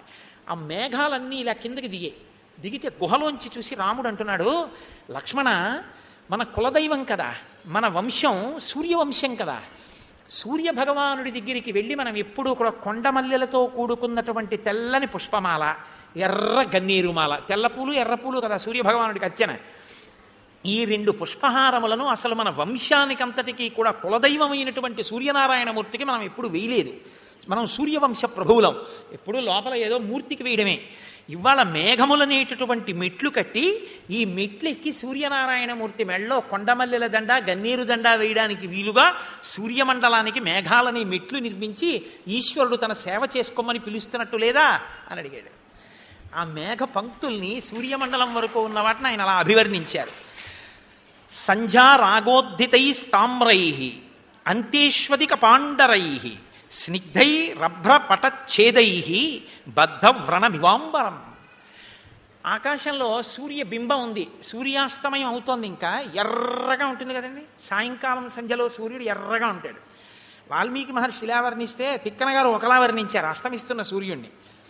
పగలు భర్త ఆఫీస్కి వెళ్ళిపోతాడు, సాయంకాలం భర్త ఇంటికి వస్తుంటే అత్యంత ప్రీతి కలిగినటువంటి భార్య ఆయన వచ్చేస్తారని పని చేసుకుంటూ ఉంటుంది, కిటికీలోంచి చూస్తుంటుంది. అకస్మాత్తుగా ఆయన వస్తారు, కిటికీలోంచి కనపడతారు అనుకుని ఆవిడ ఏదో చేసుకుంటుంటే ఆయన మెట్లెక్కి పైకి వచ్చేసి తలుపు తీసుకుని లోపలికి వచ్చి ఏమాయ్ అన్నాడు. అకస్మాత్తుగా భర్తని చూసేసరికి ఆవిడ లజ్జ పొంది బుగ్గలు ఎర్రపడితే ఆవిడ ముఖం ఎంత ఎర్రగా ఉంటుందో అలా సూర్యనారాయణమూర్తి సాయంకాలం ఇంటికి తిరిగి వచ్చేస్తే ఆయన్ని చూసినటువంటి పడమటకాంత బొగ్గలలోని ఎరుపు ఆకాశం మీద అరుణారుణ వర్ణంగా పడిందని తిక్కన గారు వర్ణించారు. వాల్మీకి మహర్షి అంటారు, ఆ మబ్బు సూర్యాస్తమయం అవుతున్నటువంటి ఎర్రటి సూర్యుడికి అడ్డంగా వెళ్ళిందో తెల్ల మబ్బు. వెళితే ఇప్పుడు తెల్ల మబ్బు మధ్యలో ఎర్రగా ఉంది, అటు ఇటు అంతేష్వధిక పాండరై, అటు ఇటు తెల్లగా ఉంది. ఇది ఎలా ఉందంటేట, ఆకాశం అనేటటువంటి పురుషుడికి ఒక ఎర్రటి పుండు పుడితే తెల్లటి గాజుగుడ్డ పెట్టి ఒక కట్టు కడితే ఎర్రటి పుండు కనపడుతూ చుట్టూ తెల్లగా కట్టున్నట్టుగా ఉందిట సూర్యబింబానికి అడ్డొచ్చిన మబ్బు. అసలు ఆయన ఊహయల అంటే ఆ రోజుల్లోనే వ్రణములకు కట్టు కట్టడం అన్నది ఉందన్నమాట గాజుగుడ్డతోటి. ఇన్ని శ్లోకాలండి నిజంగా. ప్రతి శ్లోకం మీరు చదవడం, కళ్ళు మూసుకొని కాసేపు దాన్ని అనుభవించడం, ఆనందంతో. గుహలో రాముడు లక్ష్మణుడికి చెప్తుంటే మీరు కూడా ఆయన పక్కన నుంచి రాముడు ఒక్కొక్కటి చెప్తుంటే మీరు కూడా అటు చూసి ఆనందించి రామ బాగా చెప్పారు ఇంకోటి చెప్పండి అంటుంటే రాముడు చెప్తున్నట్లు మీరు భావించి ఆనందపడిపోవడమే. అలా ఉంటాయి ఆ శ్లోకాలు. మహర్షి అలా చెప్పారు మహానుభావుడు. కళాభిరివహైమీభి విద్యుద్భిరివ్యతాడితం అంతః స్తనిత నిర్ఘోషం సవేదన మివాంబరం. ఆకాశంలో నల్లటి మబ్బులు, తళుక్కుని మెరుపులు, పెద్ద పెద్ద పిడుగులు. ఇవి ఎలా ఉందంటేట, ఆకాశం అనేటటువంటి పురుషుణ్ణి ఎవరో మెరుపుల కొరడాలు పట్టుకుని కొట్టుంటే అయ్య బాబోయ్ అని అరుస్తుంటే అరుపులు ఎలా ఉంటాయో అలా ఉన్నాయిట ఆ పెద్ద పెద్ద పిడుగుల ధ్వనులు. కడుపులో ఎంత బాధ ఉందో అన్నట్టుగా ఉన్నాయిట మబ్బుల చాటున ఆకాశం. పైకి వ్యక్తం కాని కడుపులోని బాధలా మబ్బుచాటు ఆకాశం, కొడుతున్న కొరడాల తీగలులాగా మెరుపులు, అరుస్తున్న అరుపులులా పిడుగులు ఉన్నాయి అని మహర్షి అంటారు. వర్షాకాలంలో అలా లేదు లక్ష్మణ, పిడుగులు పడుతుంటే మెరుపులు మెరుస్తుంటే. ఎవరైనా ఇలా అనగలిగిన వాళ్ళు ఉన్నారండి? ఏమి దర్శనం అండి నిజంగా వర్ష ఋతువుని. నీల మేఘాశ్రిత విద్యుత్ స్ఫురంతి ప్రతిభాతిమే స్ఫురంతి రమణస్యాంకే వైదేహీవ తపస్విని. ఆ నల్లటి మబ్బు మధ్యలో తళుక్కని మెరుపు మెరిస్తే లక్ష్మణ, నల్లటి మినువుల పోగులాంటి రావణాసురుడు తన తొడ మీద మీ వదిన్ని కూర్చోపెట్టుకుని వెడుతుంటే ఏడుస్తూ కదిలిపోతున్న మీ వదినిలా లేదు తళుక్కుమన్న ఆ మెరుపు నల్లమబ్బు మీద అంటాడు. వర్ష ఋతువులో తన భార్యని చూసుకున్నాడు. అది అక్కడి నుంచే కదండి మేఘ సందేశం వచ్చింది. ఇటువంటి శ్లోకాలలోంచే కాళిదాస మహాకవి యొక్క మేఘ సందేశం పుట్టింది. కాబట్టి రసాకులం షట్పద సన్నికాశం ప్రభుజ్యతే జంబుఫలం ప్రకామం అనేకవర్ణం పవనావధూతం భూమౌపతత్యామ్రఫలం విపక్వం. నేరేడు చెట్లు ఎక్కడ చూసినా నల్లగా రసం కారిపోతున్నాయా అన్నట్టుగా ఉన్నటువంటి నల్లటి నేరేడు పళ్ళు గుత్తులు గుత్తులుగా కాసేసాయిట. వాటి నిండా గండు తుమ్మెదలు, నల్ల తుమ్మెదలు తిరుగుతున్నాయిట. మామిడి కాయ అప్పటి వరకు చెట్టుని గట్టిగా పట్టుకున్నది చెట్టునే బాగా ముగ్గిపోయి పండైపోయి తొక్క కూడా ఇంకా వృద్ధుడైపోయినటువంటి వాడి చర్మం ఎలా ఉంటుందో మామిడి పండు మీద ఉన్న తొక్క అలా ముడతలు పడిపోయి లోపల ఉన్నటువంటి పండు రసం ఎర్రగా ఉన్నది కనపడేటట్టుగా ఉంటుంది. మామిడి పండు బాగా ముగ్గితే మీరు చూడండి. అటువంటి దాన్ని శివలింగం మీద అభిషేకం చేయడం తేలిక. ఇలా అంటే తను గుడిక్కిన గుజ్జంతా శివలింగం మీద పడిపోతుంది. అలా ఆ అభిషేకం మీదకి వెళ్ళిపోతుంది దృష్టి. అదేంటి, మామిడి పండు బాగా ముగ్గిపోయి మామిడి చెట్టు నుంచి విడివిడి కింద పడిపోతే దాన్ని తీసుకుని తినడం ఎంత సంతోషంగా ఉంటుందో. అబ్బా, చెట్టును ముగ్గిన పండు అంటారు. అందున మామిడి పండు చెట్టును ముగ్గిపోతే అసలు ఇంకా దాని రుచి భాషతో చెప్పడం కష్టం. అంత అందంగా అంత రుచికరంగా ఉంటుంది. కాబట్టి అలా ముగ్గిపోయిన మామిడి పండు, అందులో ప్రత్యేకించి మా జిల్లాలో కొత్తపల్లి కొబ్బరి అలా ముగ్గిపోతే అబ్బోదాన సాధ్యం కూడా ఎంత రుచో. దాని తొక్క అలా ఉంటుంది ఆ కొత్తపల్లి కొబ్బరి. అలా పలచనైపోతుంది ఏమిటో మరి ఈశ్వర సృష్టి దాని యందు. కాబట్టి ఆ నేరేడు పళ్ళు అలా ఉన్నాయి, ఆ కింద పడిన మామిడి పళ్ళు అలా ఉన్నాయి. ఈ గుత్తులు గుత్తులు నేరేడు పళ్ళ కోసం, ఈ మామిడి పళ్ళ కోసం ప్రజలు తిరుగుతూ ఉండడం నీకు కనపట్టలా వర్షాకాలంలో? ఏంటి లక్ష్మణ అంటారు. విద్యుత్పతాకాః సబలాకమాలాః శైలేంద్రకూటాకృతి సన్నికాశాః గర్జంతి మేఘాః సముదీర్ణనాదా మత్తా గజేంద్ర ఇవ సంయుగస్థాః. యుద్ధంలో ఏనుగులు ప్రముఖంగా పాల్గొంటాయి, భద్రగజాలు. అవి పాల్గొనేటప్పుడు వాటిని మామూలుగా యుద్ధానికి పంపించరు, గుర్రాన్ని ఇంకో దాన్ని పంపించినట్టు పంపించరు. ఏనుగుని పంపించాలంటే దానికి ఒక పెద్ద గురువాయూరు ఏనుగులకు కడుతుంటారే, అలా దాని కుంభస్థలం అంతా ఓ పెద్ద అలంకారం ఉంటుంది. దాని మీద ఒక పెద్ద ఆసనం, ఆసనం మీద ఓ గొడుగు, దాని మీద మళ్ళీ ఓ పతాకం ఉంటుంది. దాని ఒక గజాన్ని అధిరోహించాడు అంటే మహావీరుడని గుర్తు. కాబట్టి ఆ ఏనుగు మీద కూర్చున్నటువంటి వాడు ఎవరో ఆ మహానుభావునికి సంబంధించినటువంటి పతాకం ఎగురుతూ ఉంటుంది. కాంచనమయ వేదిక కనత్కేతనోజ్వల విభ్రమము వాడు కలశజుండు అంటారు తిక్కన గారు విరాటపురమంలో. అలా ఒక్కొక్క పతాకం చూస్తే ఒక్కొక్క మహావీరుడు స్ఫురిస్తాడు. రామచంద్రమూర్తి అంటున్నారు, మేఘాన్ని చూపించి, లక్ష్మణ విద్యుత్ పతాకాహ, చూసావా ఆ మేఘం మెరుపు తీగతో ఉంది, ఆ మెరుపు తీగతో ఉన్నటువంటి మేఘం పతాకం పెట్టుకున్నటువంటి ఏనుగుల, ఆ మెరుపు తీగ పతాకంలా, ఆ నల్లటి మబ్బు మీద కొంగలు ఎగరడంలో ఒక చిత్రం ఉంటుంది. మిగిలిన పక్షులు ఏదో గుంపు కిందో ఏదో అలా ఇలా ఎగురుతాయి, కొంగ అలా ఎగరదు ఎందుకో. కానీ కొంగలు బారులు బారులు అని బారులు కిందే ఎగురుతాయి. అది అనుభవించిన వాడి నోటి వెంట ఆమ్రేడితం అవుతుంది, అది మామూలుగా వెళ్ళదు, బారులు బారులుగా వెడతాయి అవి. కాబట్టి అవి వెళ్ళేటప్పుడు కూడా చాలా చమత్కారంగా పెడతాయి. మీరు ఎప్పుడైనా మీరు చూసి ఉంటారు, నేనే వెర్రివాడిని మీరు చూడలేదనుకుని అలా చెప్తుంటాను. కానీ మీరు కొంగలు బారుగా ఆకాశంలో వెళ్తున్నప్పుడు దాని అందం చూడాలి. ఒకసారి ఇలా నిటారుగా పెడతాయి, ఒకసారి అర్ధచంద్రాకారం అయిపోతాయి, ఒకసారి ఒక మణితో కూడిన హారంలా ఇలా అవుతాయి. అన్నీ ఒక్కలా కదిలి, ఏదో పెరేడ్ చేస్తున్నటువంటి సైనికులు కదిలినట్టు ఒక హారం వెడుతున్నట్టు వెడుతుంటాయి.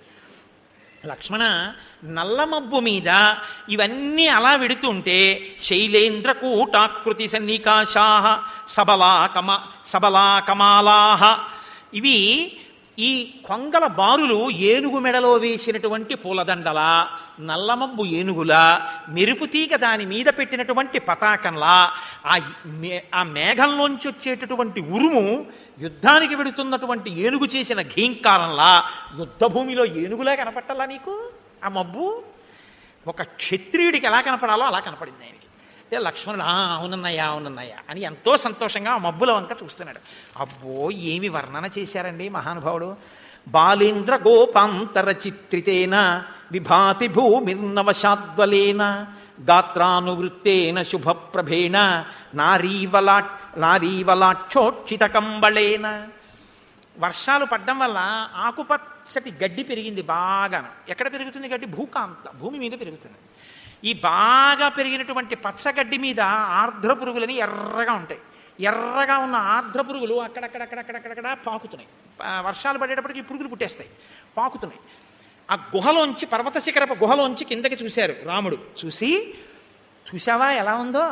చిలకపచ్చు చీర మీద ఎర్రని చుక్కలున్న చీర ఒక ఆడది కప్పుకు చలికి కూర్చుంటే ఎలా ఉంటుందో అలా భూకాంత పచ్చటి గడ్డి మీద ఆర్ద్ర పురుగులతో కూడినటువంటి ఈ స్థితిలో ఆకుపచ్చ చీర ఎర్ర చుక్కలది కప్పుకు కూర్చున్నట్టు లేదు భూకాంత అంటారు. చూసావా వర్షాకాలంలో భూమి ఎలా ఉందో?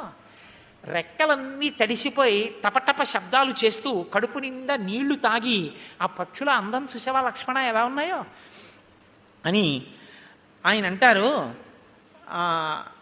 నిద్రాశనై కేశవమభ్యుపైతి ధృతం నదీనాం సాగరమభ్యుపైతి హృష్టాబలాకా ఘనమభ్యుపైతి కాంతా సకామా ప్రియమభ్యుపైతి. మళ్ళీ అంత్యానుప్రాస, అదో అందం. రామాయణంలో మళ్ళీ కావ్యపరమైనటువంటి అందాలు. కాబట్టి నిద్రాశనై కేశవమభ్యుపైతి, కేశవుణ్ణి నిద్ర సమీపిస్తుంటే ఎలా ఉందో అలా ఉంది. అదేమిటండి అని మీకు అనుమానం వచ్చారు, అది చెప్తాను నేను ఒక్క నిమిషం. అది చెప్పకపోతే ఏదో అసంపూర్ణం అవుతుంది. ధృతం నదీ సాగరమభ్యుపైతి, నది సాగరం దగ్గరికి వెళ్ళిపోతుంటే ఎలా ఉందో అలా ఉందిట. నేను ఎన్ని శ్లోకాలు చెప్తానని వదిలేను. కానీ ఒక శ్లోకంలో మహర్షి అంటారు, ప్రియ సమాగమానికి భర్త దగ్గరికి సంతోషంగా వెళ్ళేటటువంటి భార్య చక్కటి విశాల హృదయంతో, సంస్కారవంతమైన హృదయంతో అనుభవించాలి తప్ప లీకి మనస్తత్వంతో కావ్యాల్ని వినకూడదు. మీరు దాన్ని సుసంపన్నమైన మనస్సుతో వినండి. భార్య ఎప్పటికప్పుడు చక్కగా తనని తాను అలంకరించుకుని ప్రియమార భర్త కౌగిలిలోకి చేరినట్లు. ఆ నది వర్షాకాలంలో మంచి వేగంతో ఒడ్లనన్నింటినీ కూడా ఉరుసుకుంటూ సాగర సంగమానికి వెళ్ళిపోయేటప్పుడట తన మీద వాలినటువంటి చక్రవాక పక్షుల్ని తీసుకొచ్చేస్తోంది. ఇది ఎలా ఉందంటేట భర్తకి కొత్త కొత్త బహుమానాలు పట్టుకుని భర్త కౌగిలిలోకి చేరిపోతున్నటువంటి కాంతలా ఉంది సముద్రంలో చేరుతున్న నది. మహర్షి వర్షాకాలపు నదిని వర్ణిస్తారు. అలాగే నిద్రాశనై కేశవమభ్యుపైతి ధృతం నది సగరమభ్యుపైతి. నది సముద్రం వైపుకి వెళ్ళిపోతుంది, ఎందుకంటే బాగా వేగంగా వెళ్ళిపోతాయి ఆ కాలంలో. హృష్టాబలాకా ఘనమభ్యుపైతి. కొంగ మేఘం వైపుకి ఎగిరిపోతుంది. కాంతాసకామ ప్రియమభ్యుపైతి. కాంతలు వర్షం పడుతోంది కాబట్టి ఆ వాతావరణంలో సంతోషంగా తమ ప్రియుల యొక్క కౌగిళ్లలోకి చేరిపోతున్నారు. నిద్రాశనై కేశవమభ్యుపైతి. వర్షాకాలపు అందాన్ని మహర్షి వర్ణించారు అందులో. నిద్రాశనై కేశవమభ్యుపైతి అంటే మనకి శ్రావణ భాద్రపదాలు వర్షాకాలం. శ్రావణ మాసానికి కొద్దిగా ముందర ఆషాఢ మాసానికి చివరిలో శయన ఏకాదశి అని ఒకటి వస్తుంది. ఆ శయన ఏకాదశి శ్రీ మహావిష్ణువు శేషతల్పం మీద పడుకుంటారు, ఆయన నిద్రపోతున్నారండి అంటారు. మీరు ఒకటి ఆలోచించండి, ఈశ్వరుడు నిద్రపోతే సత్పురుషుల్ని కాపాడేవాడు ఎవడండి? ఇంకా ఆయన నిద్రపోతే ఆయన తమో గుణానికి లొంగిపోయినట్టే కదా. మరి ఇంక శయన ఏకాదశి విష్ణువు పడుకోవడం విష్ణువు లేవడం అన్నది ఉంటే లోకంలో ఆయన కూడా మనలాగే అలసటకి వికారానికి లొంగిపోయినవాడే. అప్పుడు ఈశ్వరుడు ఎలా అవుతాడు? మరి శయన ఏకాదశి ఉద్ధాన ఏకాదశి ఎలా అయ్యాయి అంటే, శయన ఏకాదశి అన్నదాన్ని మీరు చాలా జాగ్రత్తగా గమనించాలి. ఆయన నిద్ర మన నిద్ర లాంటి తామసిక నిద్ర కాదు. ఆ నిద్ర ఏమిటో తెలుసా అండి? నిద్రాముద్రాం నిఖిల జగతి రక్షణే జాగరూకం. దక్షిణాయనం ప్రారంభమవుతుంది ఆషాఢమాసంలో. ఆషాఢమాసంలో దక్షిణాయనం ప్రారంభమైతే దక్షిణాయనం అంతా ఉపాసన కాలం. ఉపాసన పైన శరీరంతో లోపల మనస్సుతో ద్విగుణీకృతంగానూ చెయ్యాలి. ఆయన కన్నులు మూసుకుని మీ లోపలి మనస్సు ఎలా ఉపాసన చేస్తోందో బాగా చూస్తాట దక్షిణాయనంలో. అందుకని నిద్రపోయినట్టుగా నిద్రాముద్రాం నిఖిల జగతి రక్షణే జాగరూకం, ఇంకా బాగా గమనించడానికి కళ్ళు మూసుకుని పడుకోవడం, పైకి చూడడం కాదు, మీ లో మనసుల్ని చూడడానికి పడుకోవడం శయన ఏకాదశి. తప్ప ఆయన నిద్రపోయాడనకూడదు. శయన ఏకాదశి నాడు ఆయన ఇంకా బాగా చూస్తాడు కాబట్టి ఇప్పుడు నేను ఇంకా బాగా ఉపాసన చేయాలని మీరు అనుకోవాలి. కాబట్టి నిద్రాశనై కేశవమభ్యుపైతి. రాముడు అంటాడు లక్ష్మణుడితో, జాతావనాంతాహ సికి సంప్రనృత జాతాహ కదంబాహ సకదంబ శాఖాః జాతా వృషాగోషు సమాన కామ జాతా మహీసస్య వనాభిరామ. లక్ష్మణ చూశావా, ఈ వర్షాలు పడుతుంటే నెమళ్ళు ఎక్కడ చూసినా పింఛాలు విప్పి నృత్యం చేస్తున్నాయి. కదంబ వృక్షాలు వర్షాలు పడితే సంతోషించి గుత్తులు గుత్తులు పూలు పోస్తాయి. ఆ పువ్వులన్నీ కిందకి వాలిపోయి నేల రాలిపోయి. ఆవులకి ఎద్దులకి కూడా వర్షాలు పడితే సమాన కామం కలుగుతుంది. అలా ఆవు పురుషుడికి స్త్రీకి సమాన కామం ఉన్నప్పుడే ఉత్తమ సంతానం, అంటే గోజాతి యొక్క అభివృద్ధి. అలాగే భూమి ఎక్కడ చూసినా పైరు పంటలతో అందంగా విలసిల్లి ఉంది. వహంతి వర్షంతి నదంతి భాంతి ధ్యాయంతి నృత్యంతి సమాశ్వసంతి నద్యోఘనామత్త గజావనాంతాః ప్రియా విహీనాః సికిన ప్లవంగాః. ఏమి అనుప్రాసలు చూపించారో ఆయన శ్లోకంలో. నదులు పొంగి ప్రవహిస్తున్నాయి, మేఘాలు అలా వర్షిస్తున్నాయి, మదపుటేనుగులు ఘీంకరిస్తున్నాయి, వనములు ఎక్కడ చూసినా కలకలలాడుతున్నాయి. ఎడబాటుకు లోనైనటువంటి యువతీ యువకుల యొక్క మనస్సుల్లో మాత్రం ఖేదంగా ఉంది. ఎందుకంటే ఆషాఢమాసంలో అత్తవారింటికి వెళ్ళకూడదంటారుగా, కాబట్టి ఎడబాటు ఉంటుంది యువతీ యువకులకి. అందుకని ఆ ఎడబాటుకి వాళ్ళు చింతిస్తున్నారు. ఆషాఢమాసంలో అత్తవారింటికి వెళ్ళకూడదు అంటే ఎటువంటి అత్తవారింటికి వెళ్ళకూడదో తెలుసా అండి? అది వ్యవసాయ ప్రధానమైన కుటుంబం అయితే అటువంటి అత్తవారింటికి పిల్లని పంపించకూడదు. ఎందుకో తెలుసా? ఆ పిల్లాడు కూడా వ్యవసాయం చేస్తుంటేనే. ఆషాఢమాసంలో వర్షం పడుతుంది, వర్షం ప్రారంభమవుతుంది. ఎప్పుడు పడుతుందో తెలియదు. ఇంకా ఆషాఢమాసం చివరిలో వాన పడేటప్పటికి గబగబా రైతు నాగలి పట్టుకుని పరిగెత్తుకుంటూ వెళ్ళి భూమి దున్నడం మొదలెట్టాలి, మొదలెట్టి విత్తులు వేసుకోవాలి. వాన పడినప్పుడే విత్తు వేయాలి, వేస్తేనే పంట బాగా వస్తుంది. కొత్తగా పెళ్ళైన దంపతులు అనుకోండి, బయట వర్షం మొదలైతే వీళ్ళు మరింత సంతోషంగా లోపల ఉండిపోయారనుకోండి, ఇంటి యజమాని ఏం చేస్తాడు? వాడంటే లేవలేదు, నాకు తప్పదు కదా, నాగలి ఇలా అయ్యి భుజాన్ని వేసుకుని ఆయన ఎడతాడు పొలానికి. ఆయనేమో పెద్దవారు అయిపోతున్నారు, ఆయనేమో భుజాన్ని నాగలు వేసుకుని ఆయన వెళ్ళారు, వీడేమో అలా పడుకున్నాడు. అమ్మాయికైనా బుద్ధి ఉంటుందా? మీరు వెళ్ళండి, వర్షం వస్తుందని పంపించద్దా, చక్కగా పడుకుందని అత్తగారు కోపడుతుంది. అత్తగారికి కోడలకి భేదాభిప్రాయాలు వస్తాయని ఆషాఢ మాసంలో వాళ్ళిద్దరు కలకాలం కలిసి ఉండవలసిన కావాలి కాబట్టి పుట్టింట్లో పెట్టుకుంటారు ఆడపిల్లని. తప్ప అల్లుడు సాఫ్ట్వేర్ ఇంజనీర్ చేస్తుంటే పంపించడానికి ఏం దోషం లేదు, తెలిసిందండి. కాబట్టి వహంతి వర్షంతి నదంతి భాంతి ధ్యాయంతి నృత్యంతి సమాశ్వసంతి నద్యోఘనామత్త గజావనాంతాః ప్రియా విహీనాః సికిన ప్లవంగాః. అని అంగారచూర్ణోత్కర సన్నికాశై ఫలై సుపర్యాప్తరసై సమృద్ధై జంబూద్రుమాణం ప్రవిభాంతి శాఖా నిలీయమానా ఇవ షట్పదౌఘై. బొగ్గులు తీసుకొచ్చి గుండ కొట్టేసి ఆ బొగ్గుల గుండలో కాసి నీళ్లు పోసి ఆ బొగ్గుల గుండలు చిన్న చిన్న ముద్దలు చేసి ఎవరో ప్రయత్నపూర్వకంగా పట్టుకెళ్ళి ఓ చెట్టెక్కి ఆ చెట్టు కొమ్మల చివరన ఆ బొగ్గుల గుండల ముద్దలన్నీ అలా గుత్తులు కింద పేర్చి అవి కింద పడిపోకుండా అలా ఎండిపోయేదాకా ఉండి కిందకి దిగి చూస్తే ఎలా ఉంటుందో అలా ఉన్నాయి ఇటు నేరేడు పళ్ళతో ఉన్న చెట్లు వానాకాలంలో. అయ్యో బాబోయ్, ఆ నేరేడు పళ్ళు నిజంగా బొగ్గు ముద్దల్లాగే ఉంటాయి కదండి. బొగ్గు గుండ ముద్దల్ని తీసుకెళ్ళి అంగారచూర్ణై అంటారు మహర్షి. అలా ఉన్నాయి నేరేడు చెట్లన్నీ బాగా పండి ఆ నేరేడు పళ్ళ రసాల కోసం. నేరేడు పండు మంచి సువాసన కదండి, అందుకే నేరేడు చెట్లు ఎక్కువ కాబట్టి దీనికి జంబూద్వీపం అని పేరు. కాబట్టి ఆ నల్ల తుమ్మెదలన్నీ ఆ నల్లగా ఉన్నటువంటి నేరేడు పళ్ళ మీద తిరుగుతున్నాయి గుంపులుగాను. అది చూడ్డానికి ఎంత అందంగా ఉందో చూడు లక్ష్మణ అంటారు మహర్షి. మనకి రామాయణం చదివితే వర్షాకాలం వస్తే ఓసారి ఎక్కడికైనా తొందరగా ఏదైనా ఓ అడవికో కొండ మీదకో వెళ్ళి మనం కూడా నిలబడి చూస్తే బాగుండనిపిస్తుంది. నేను మీకు ఒక యథార్థం చెప్తున్నానండి, రామాయణాన్ని మీరు బాగా చదివితే మీకు పరిశీలనాత్మకమైనటువంటి శక్తి పెరుగుతుంది తెలుసా అండి. మీరు అన్నిటినీ పట్టి చూడడం మీకు అలవాటు అవుతుంది. అందులో ఉన్నటువంటి అందాన్ని ఆ సంతోషాన్ని మీరు జుర్రుకుంటారు. కానీ అది వికారంగానూ అసహ్యంగానూ ఉండదు. చక్కటి సుసంపన్నమైన హృదయంతో ప్రకృతిలో ఉన్నటువంటి అందాన్ని అందంగా అభినందించి పరాశక్తి కృపగా మీరు చూడడం మీకు అలవాటు. అంతేకాని రావణ దృష్టితో కాదు, పరాశక్తి కృపగా పరాశక్తి ప్రసాదంగా లోకాన్ని చూడడం మీకు అలవాటు అవుతుంది. కాబట్టి మార్గానుగ శైలవనానుసారి సంప్రస్థితో మే గర్వం నిశమ్య యుద్ధాభికామ ప్రతినాగశంకి మత్తో గజేంద్ర ప్రతిసన్నివృత్త. ఏమి ఊహ చేశారో ఆయన.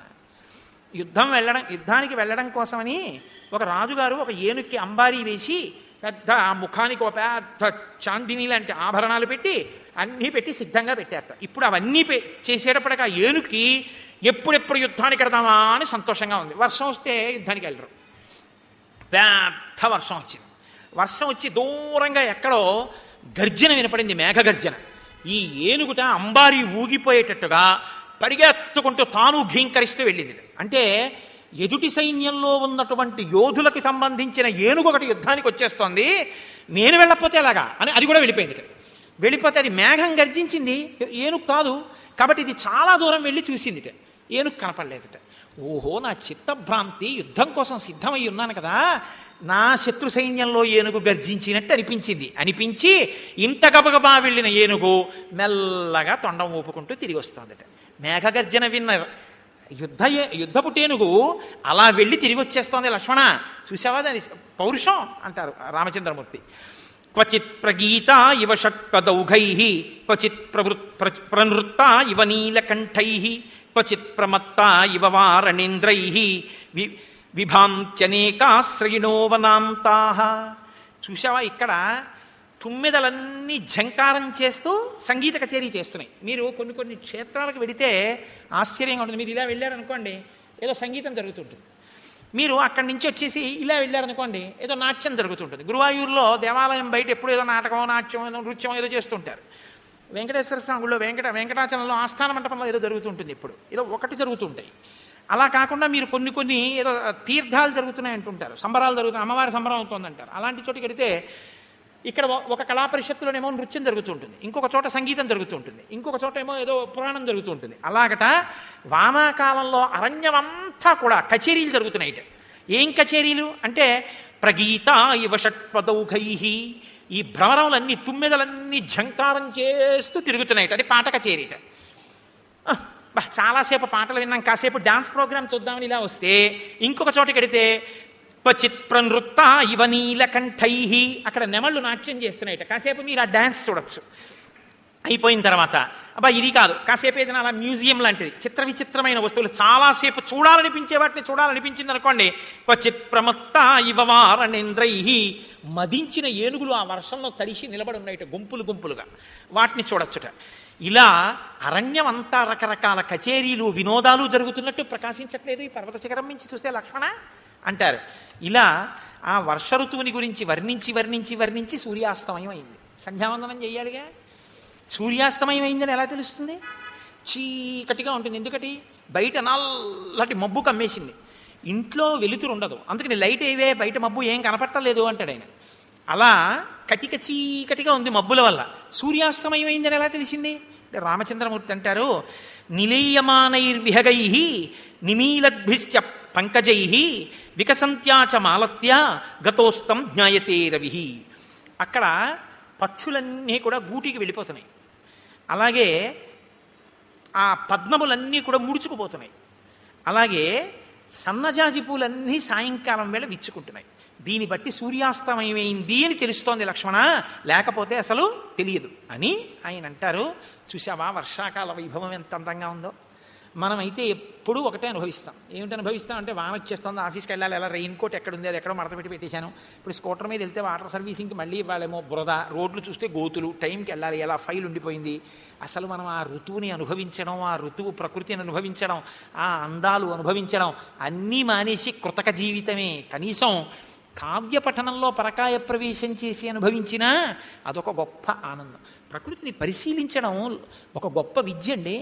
రవీంద్రనాథ ఠాగూర్ గారి తండ్రి దేవేంద్రనాథ ఠాగూర్ గారు, రవీంద్రనాథ ఠాగూర్ ప్రకృతిని పరిశీలనం చేసి చిన్న చిన్న కవితలు రాస్తుంటే, నువ్వు ఇలాగే పరిశీలనం చేసి చక్కటి కవిత అల్లు, నువ్వు ఇంతకన్నా ఏమీ చెయ్యక్కర్లేదని విడిచిపెట్టారు కాబట్టి, స్వేచ్ఛనిచ్చారు కాబట్టి ఆయన విశ్వకవి అయి మహానుభావుడు ఈ దేశానికి సాహిత్యంలో నోబెల్ ప్రైజ్ తీసుకొచ్చారు.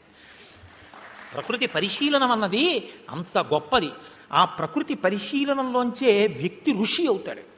ఋషి అవడం అంటే ఏమిటో తెలుసండి? ప్రకృతిని పరిశీలించి పరాశక్తి యొక్క అనుగ్రహంగా చూసేటటువంటి దృష్టికోణం ఎవరికి వస్తుందో వాడే ఋషి. నేను మీతో ఒక మాట చెప్తాను చూడండి. బకించంద్ర చటర్జీ అని ఉన్నారు. ఆయన, మనం పాడేది నిజానికి ఒక్కటే, అందులో వందే మాతరం వందే మాతరం సుజలాం సుఫలాం మలయచ శీతలాం సస్యశ్యామలాం మాతరం వందే మాతరం అంటారు. నీటి గలగలలతో, ఎక్కడ చూసినా చెట్లతో, పళ్ళతో నిండి ఉన్నటువంటి ఈ భరత భూమి కాదు, మాకు అన్నం పెట్టి నీళ్ళు ఇవ్వడం కోసం సిద్ధంగా ఉన్న మా అమ్మ. కాబట్టి వందే మాతరం, ఓ భరత మాత నీకు నమస్కారం. ఆయన ఋషి. ఆయనకి భరత భూమి కనపడలేదు, భరత భూమిలో భరత మాత కనపడింది. అలా తల్లితనాన్ని, పరాశక్తిని చూడగలిగినటువంటి హృదయం మీకుంటే ప్రకృతిలో, మీ చూపు తప్పు కాదు, అప్పుడది ఋషి యొక్క చూపు. అలా చూడకుండా ఎక్కడైనా ఏదైనా సొబగుగా కనపడితే తాను అనుభవించాలని కోరుకున్నాడు అనుకోండి, అది రావణ దృష్టి. దాన్ని మనిషి నియంత్రించుకోవాలి, అది తప్పు, అలా ఉండకూడదు.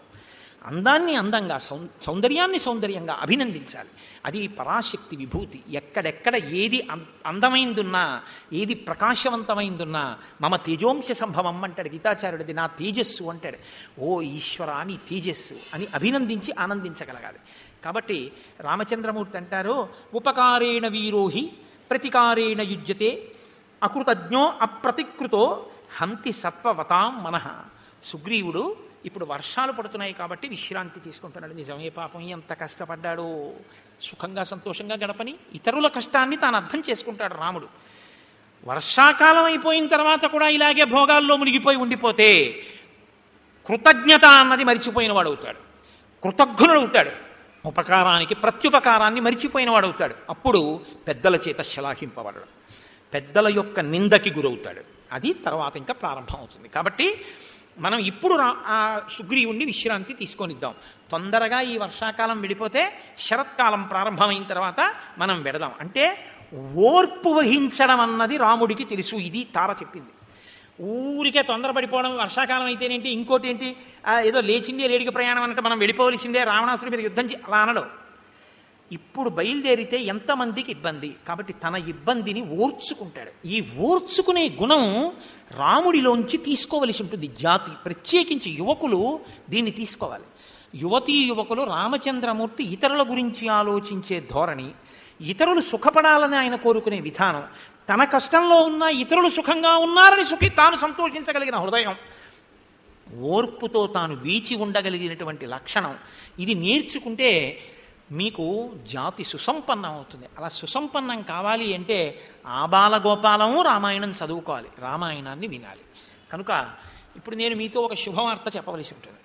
ఏమిటా శుభవార్త అంటే, ఒక శుభవార్త ఏమి, 2 శుభవార్తలు చెప్పే ప్రయత్నం చేస్తాను. ప్రత్యేకించి 16 సంవత్సరములు దాటి 15, 16 ఏళ్ళు దాటి 20 ఏళ్ళు లోపు ఉన్న వాళ్ళకి ఒక అవకాశాన్ని కల్పించాలి అని హరిప్రసాద్ గారి యొక్క ఆజ్ఞ మేరకు నిర్ణయించాం.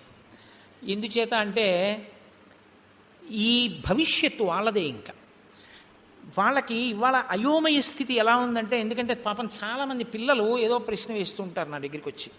వాళ్ళకి పూజ అంటే ఏం చేసుకోవాలో తెలియదు. వాళ్ళకి అసలు ఈశ్వరుణ్ణి ఆరాధించి ఈశ్వరానుగ్రహాన్ని పొందడము అంటే ఎలా పొందాలో వాళ్ళకి తెలియదు. సరిగ్గా చెప్పేటటువంటి పెద్దవాళ్ళు ఇళ్లల్లో ఉండట్లేదు. ఎందుకనంటే వాళ్ళే టీవీలు చూడడానికి సరిపోయే టైము, ఇంకా పిల్లలకి ఏం చెప్తారు. కాబట్టి ఇప్పుడు పిల్లలకి నేర్పవలసినటువంటి అవసరం ఒకటి ఉంది. అది నా ఉద్దేశ్యంలో పూజ చేసుకోవడం అంటే ఇంకా ఉద్యోగం మానేసి చదువు మానేసి పూజ చేసుకోవడం కాదు. ఈశ్వరానుగ్రహాన్ని పొందడానికి వాళ్ళ పని ఏదీ వాళ్ళు మానకుండా వాళ్ళు ఎలా దృష్టికోణాన్ని మార్చుకుని ఈశ్వరానుగ్రహాన్ని పొందవచ్చు. అసలు పూజ అంటే ఎలా చెయ్యాలో, ఎంతసేపు చేస్తే పూజ అవుతుంది అన్న నిర్ధారణ ఉందా, ఈశ్వరుడు సంతోషించేటట్టు ఈశ్వరానుగ్రహం పొందడానికి వాళ్ళ జీవితాన్ని ఒక రోజు కార్యక్రమాన్ని వాళ్ళు ఎలా చేయవలసి ఉంటుంది. నిద్ర లేచింది మొదలు నిద్రపోయే వరకు వాళ్ళ పనికి వాళ్ళు ఏమీ మార్చుకోక్కర్లేదు. స్కూల్కి వెళ్ళడం మానక్కల్లా, ఆఫీస్కి వెళ్ళడం మానక్కల్లా, ఉద్యోగాలు మానక్కల్లా, చదువులు మానక్కల్లా, సంసారాలు మానక్కల్లా. ఉన్నవాళ్ళు ఉన్నట్టు ఉంటూ ఈశ్వరుడు యొక్క అనుగ్రహాన్ని ఎలా పొందవచ్చు, అది కేవలం ఉపన్యాసంగా కాకుండా ఒక బ్లాక్ బోర్డు, ఒక చాక్ పీసు కూడా తీసుకుని వాళ్ళకి బాగా అర్థమయ్యేటట్టుగా వాళ్ళకి చెప్పి వాళ్ళ ఇప్పుడు పంట వెయ్యగానే పంట రాదు కదండి, విత్తనాలు వేస్తే తర్వాత పంట వస్తుంది. వాళ్ళు అది నేర్చుకున్న అనుష్ఠానం మొదలు పెడితే వాళ్ళందరికీ ఈశ్వరానుగ్రహం కలుగుతుంది. కాబట్టి 16 ఏళ్ల నుంచి 20 ఏళ్ల లోపు ఉన్న వాళ్ళకి 20 ఏళ్ళు దాటితే ఆ క్లాస్లోకి తీసుకోవాలి అని అనుకోవట్లేదు. ఎందుకంటే అది పిల్లల భవిష్యత్తు కొరకు, పిల్లల కొరకే నిర్దేశింపబడింది అంతే. కాబట్టి 16 నుంచి 20 ఏళ్ళు ఉన్నటువంటి పిల్లలకి ఒక ప్రత్యేకంగా ఎంసెట్ మే 14వ తారీఖున ఉందికే. అందుకని మే 14 వెళ్ళిపోయిన తర్వాత డేట్ అనౌన్స్ చేస్తాం. అది ఆడపిల్లలు కావచ్చు, మగపిల్లలు కావచ్చు, ఎవరైనా దోషం లేదు. కానీ ఏజ్ లిమిట్ మాత్రం ఇన్ బిట్వీన్ 16 and 20. అది ఒక్క ఆడిటోరియం కెపాసిటీ, ఫ్రీగా కూర్చునేటట్టు, ఇరుక్కుని కూర్చునేటట్టుగా మాత్రం టోకెన్స్ ఇవ్వరు దానికి. అది ప్రయర్ టోకెన్ తోటే అడ్మిషన్. ముందు ఎవరు టోకెన్ తీసుకుంటారో లిమిటెడ్గానే ఇస్తారు టోకెన్స్. ఎందుకంటే అది రికార్డింగ్ కానీ షూటింగ్ కానీ ఏది అలౌ చేయను. అది పిల్లలకి అర్థమయ్యేటట్టు, వాళ్ళ జీవితాలు సుసంపన్నం అయ్యేటట్టు నేను వాళ్ళకి ఒక ఉపకారం చెయ్యగలిగితే ఈశ్వరుడు నాకు శ్వాసనిచ్చినందుకు నా జన్మ ధన్యత. కాబట్టి నేను ఆ ప్రయోజనాన్ని సిద్ధింపజేయడానికి ఇంకా ఏమి దానికి రికార్డింగ్ కానీ, తర్వాత వినే అవకాశం కానీ, షూటింగ్ కానీ ఇవేవీ అలౌ చేయను. అది కేవలం నేను, ఆ పిల్లలు అంతే. అది ఆ క్లాస్ ఒకటి కండక్ట్ చేస్తాం. దానికి మీరు ఒకటి గుర్తుపెట్టుకోండి, ఏదోలా టోకెన్ తీసేసుకుందాం, వెడితే పెడతారు లేకపోతే లేదనుకుంటే ఇంకొక పిల్లవాడి జీవితానికి సంబంధించిన విషయం. ఈశ్వరానుగ్రహం పరిపుష్టమైతే వాడి జీవితం సుసంపన్నం అవుతుంది. వాడు చక్కగా జీవితాన్ని అందంగా మలుచుకుంటాడు. కాబట్టి మనం ఏదో టోకెన్ తీసుకుని నిరుపయోగం చెయ్యొద్దు. వస్తారనుకుంటేనే తీసుకోండి. దానికి మంగళవారం నాడు ఏకాదశి మనకి తెలియకుండా 2వ శుభవార్తను అందులో కలుపుతున్నాను. చిత్రం ఏమిటంటే హరిప్రసాద్ గారు కూడా మర్చిపోయారు. ఇక్కడ ఉన్నటువంటి రామచంద్రమూర్తి దేవాలయాన్ని స్థాపించి 35 సంవత్సరములు పూర్తవుతోంది ఆ రోజుతోటి. విచిత్రం ఏమిటంటే సంపూర్ణ రామాయణ ప్రవచనం జరుగుతుండగా మంగళవారం ఏకాదశి తిథితో ఆ రామాలయం స్థాపించినటువంటి రోజు కలుస్తోంది. ఈ మంగళవారమే, ఇవాళ ఆదివారం, సోమవారం లేదు, మంగళవారమే. అంత మహత్తరమైనటువంటి మంగళవారం కనుక ఆ రోజున రామచంద్రమూర్తి యొక్క అనుగ్రహం మనందరం పరిపూర్ణంగా పొందడం కోసం దీనికి ప్రత్యేకంగా క్లాసు అని ఏం పెట్టుకోకండి. రామనామాన్ని మించింది లేదు. పెద్దలు, పిల్లలు అందరూ కూడా దానికి ఇక్కడికి వచ్చి రాయాలని అనుకోవద్దు. ఆ ఒక్క రోజు కోసమే సంపూర్ణ రామాయణాన్ని వింటున్నారు కాబట్టి మీ అందరూ శ్రద్ధతో ఏకాదశి ధన్యం చేసుకోవడానికి అందరూ కూడా ఒక 111 నామాలో 300 నామాలో అంతకన్నా వద్దు, అవి రాయండి చాలు. అది అందరం తలోకాయితం తీసుకుందాం, నేను కూడా తీసుకుంటాను.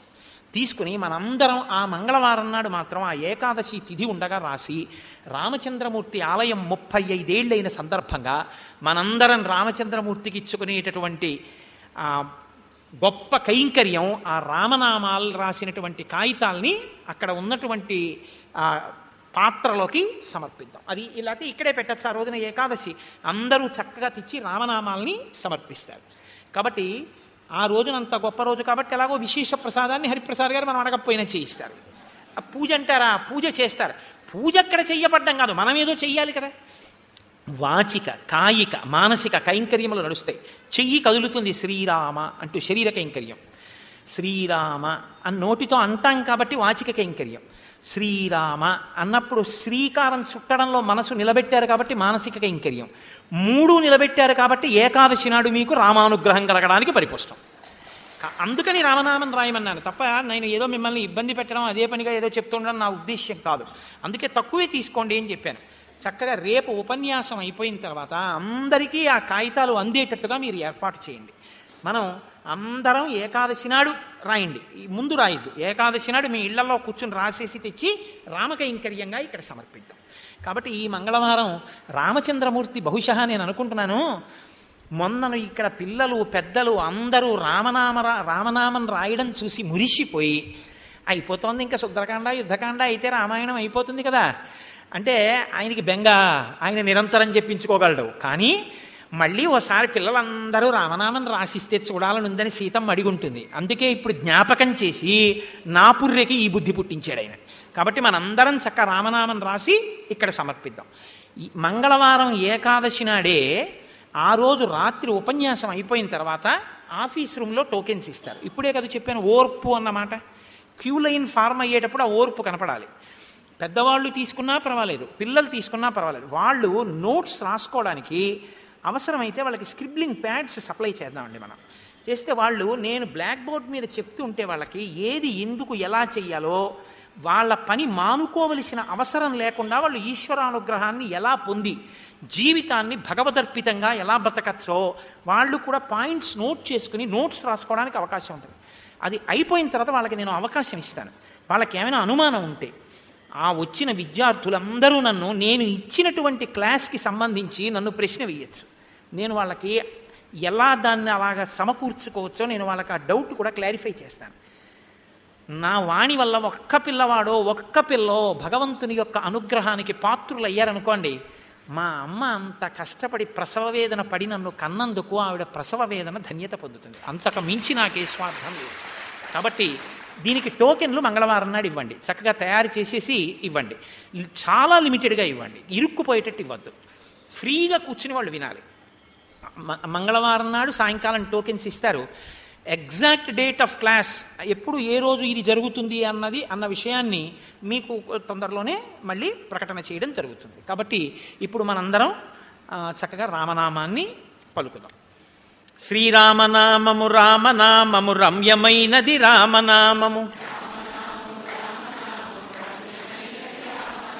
దారి నుంటిగ నడచు వారికి తోడు నీడే రామనామము. రామనామము రామనామము రమ్యమైనది రామనామము, కోరి కొలచిన వారికెల్లను కొంగు బంగారు రామనామము. రామనామము రామనామము రమ్యమైనది రామనామము, ఆలు బిడ్డల సౌఖ్యము కన్నను అధికమైనది రామనామము. రామనామము రామనామము రమ్యమైనది రామనామము, గోచరంబగు జగము లోపల గోప్యమైనది రామనామము. రామనామము రామనామము రమ్యమైనది రామనామము, భగవదర్పిత కర్మ పరులకు పట్టుబడు శ్రీరామనామము. రామనామము రామనామము రమ్యమైనది రామనామము, సకల జీవులలోన వెలిగే సాక్షిభూతము రామనామము. రామనామము రామనామము రమ్యమైనది రామనామము, సృష్టి స్థితి లయ కారణం బగు సూక్ష్మ రూపము రామనామము. రామనామము రామనామము రమ్యమైనది రామనామము, జీవితంబున నిత్య జపముగ చేయవలె శ్రీరామనామము. రామనామము రామనామము రమ్యమైనది రామనామము, ధాత వ్రాసిన వ్రాత తుడి చెడి దైవమే శ్రీరామనామము. రామనామము రామనామము రమ్యమైనది రామనామము, వెంట తిరిగడి వారికెల్లను కంటి పాపే రామనామము. రామనామము రామనామము రమ్యమైనది రామనామము, జపతపంబుల కర్హమైనది జగములో శ్రీరామనామము. రామనామము రామనామము రమ్యమైనది రామనామము, పండు వెన్నెల కాంతి కలిగిన బ్రహ్మనాదము రామనామము. రామనామము రామనామము రమ్యమైనది రామనామము. చిత్తశాంతిని కలుగ చేసెడి చిత్స్వరూపము రామనామము. రామనామము రామనామము రమ్యమైనది రామనామము. దూరదృష్టి లేని వారికి దుర్లభము శ్రీరామనామము. రామనామము రామనామము రమ్యమైనది రామనామము. రామనామ స్మరణ చేసిన క్షేమమొసగును రామనామము. రామనామము రామనామము రమ్యమైనది రామనామము. మంగళాశాసనపరై మదాచార్య పురోగమై సర్వైశ్చ పూర్వైరాచార్యై సత్కృతాయాస్తు మంగళం. మంగళం కోసలేంద్రాయ మహనీయ గుణాత్మనే చక్రవర్తి తనూజాయ సర్వభౌమాయ మంగళం. ఉమాకాంతాయ కాంతాయ కామితార్థప్రదాయినే శ్రీగిరీశాయ దేవాయ మలినాథాయ మంగళం. కరచరణకృతం వా కర్మవాక్కాయజం వా శ్రవణనైనజం వా మానసం వాపరాధం విహితమవిహితం వా సర్వమేత్తక్షమస్వ. శివ శివ కరుణాబ్ధే శ్రీ మహాదేవ శంభో. సర్వం శ్రీ ఉమామహేశ్వర పరబ్రహ్మార్పణమస్తు. స్వస్తి.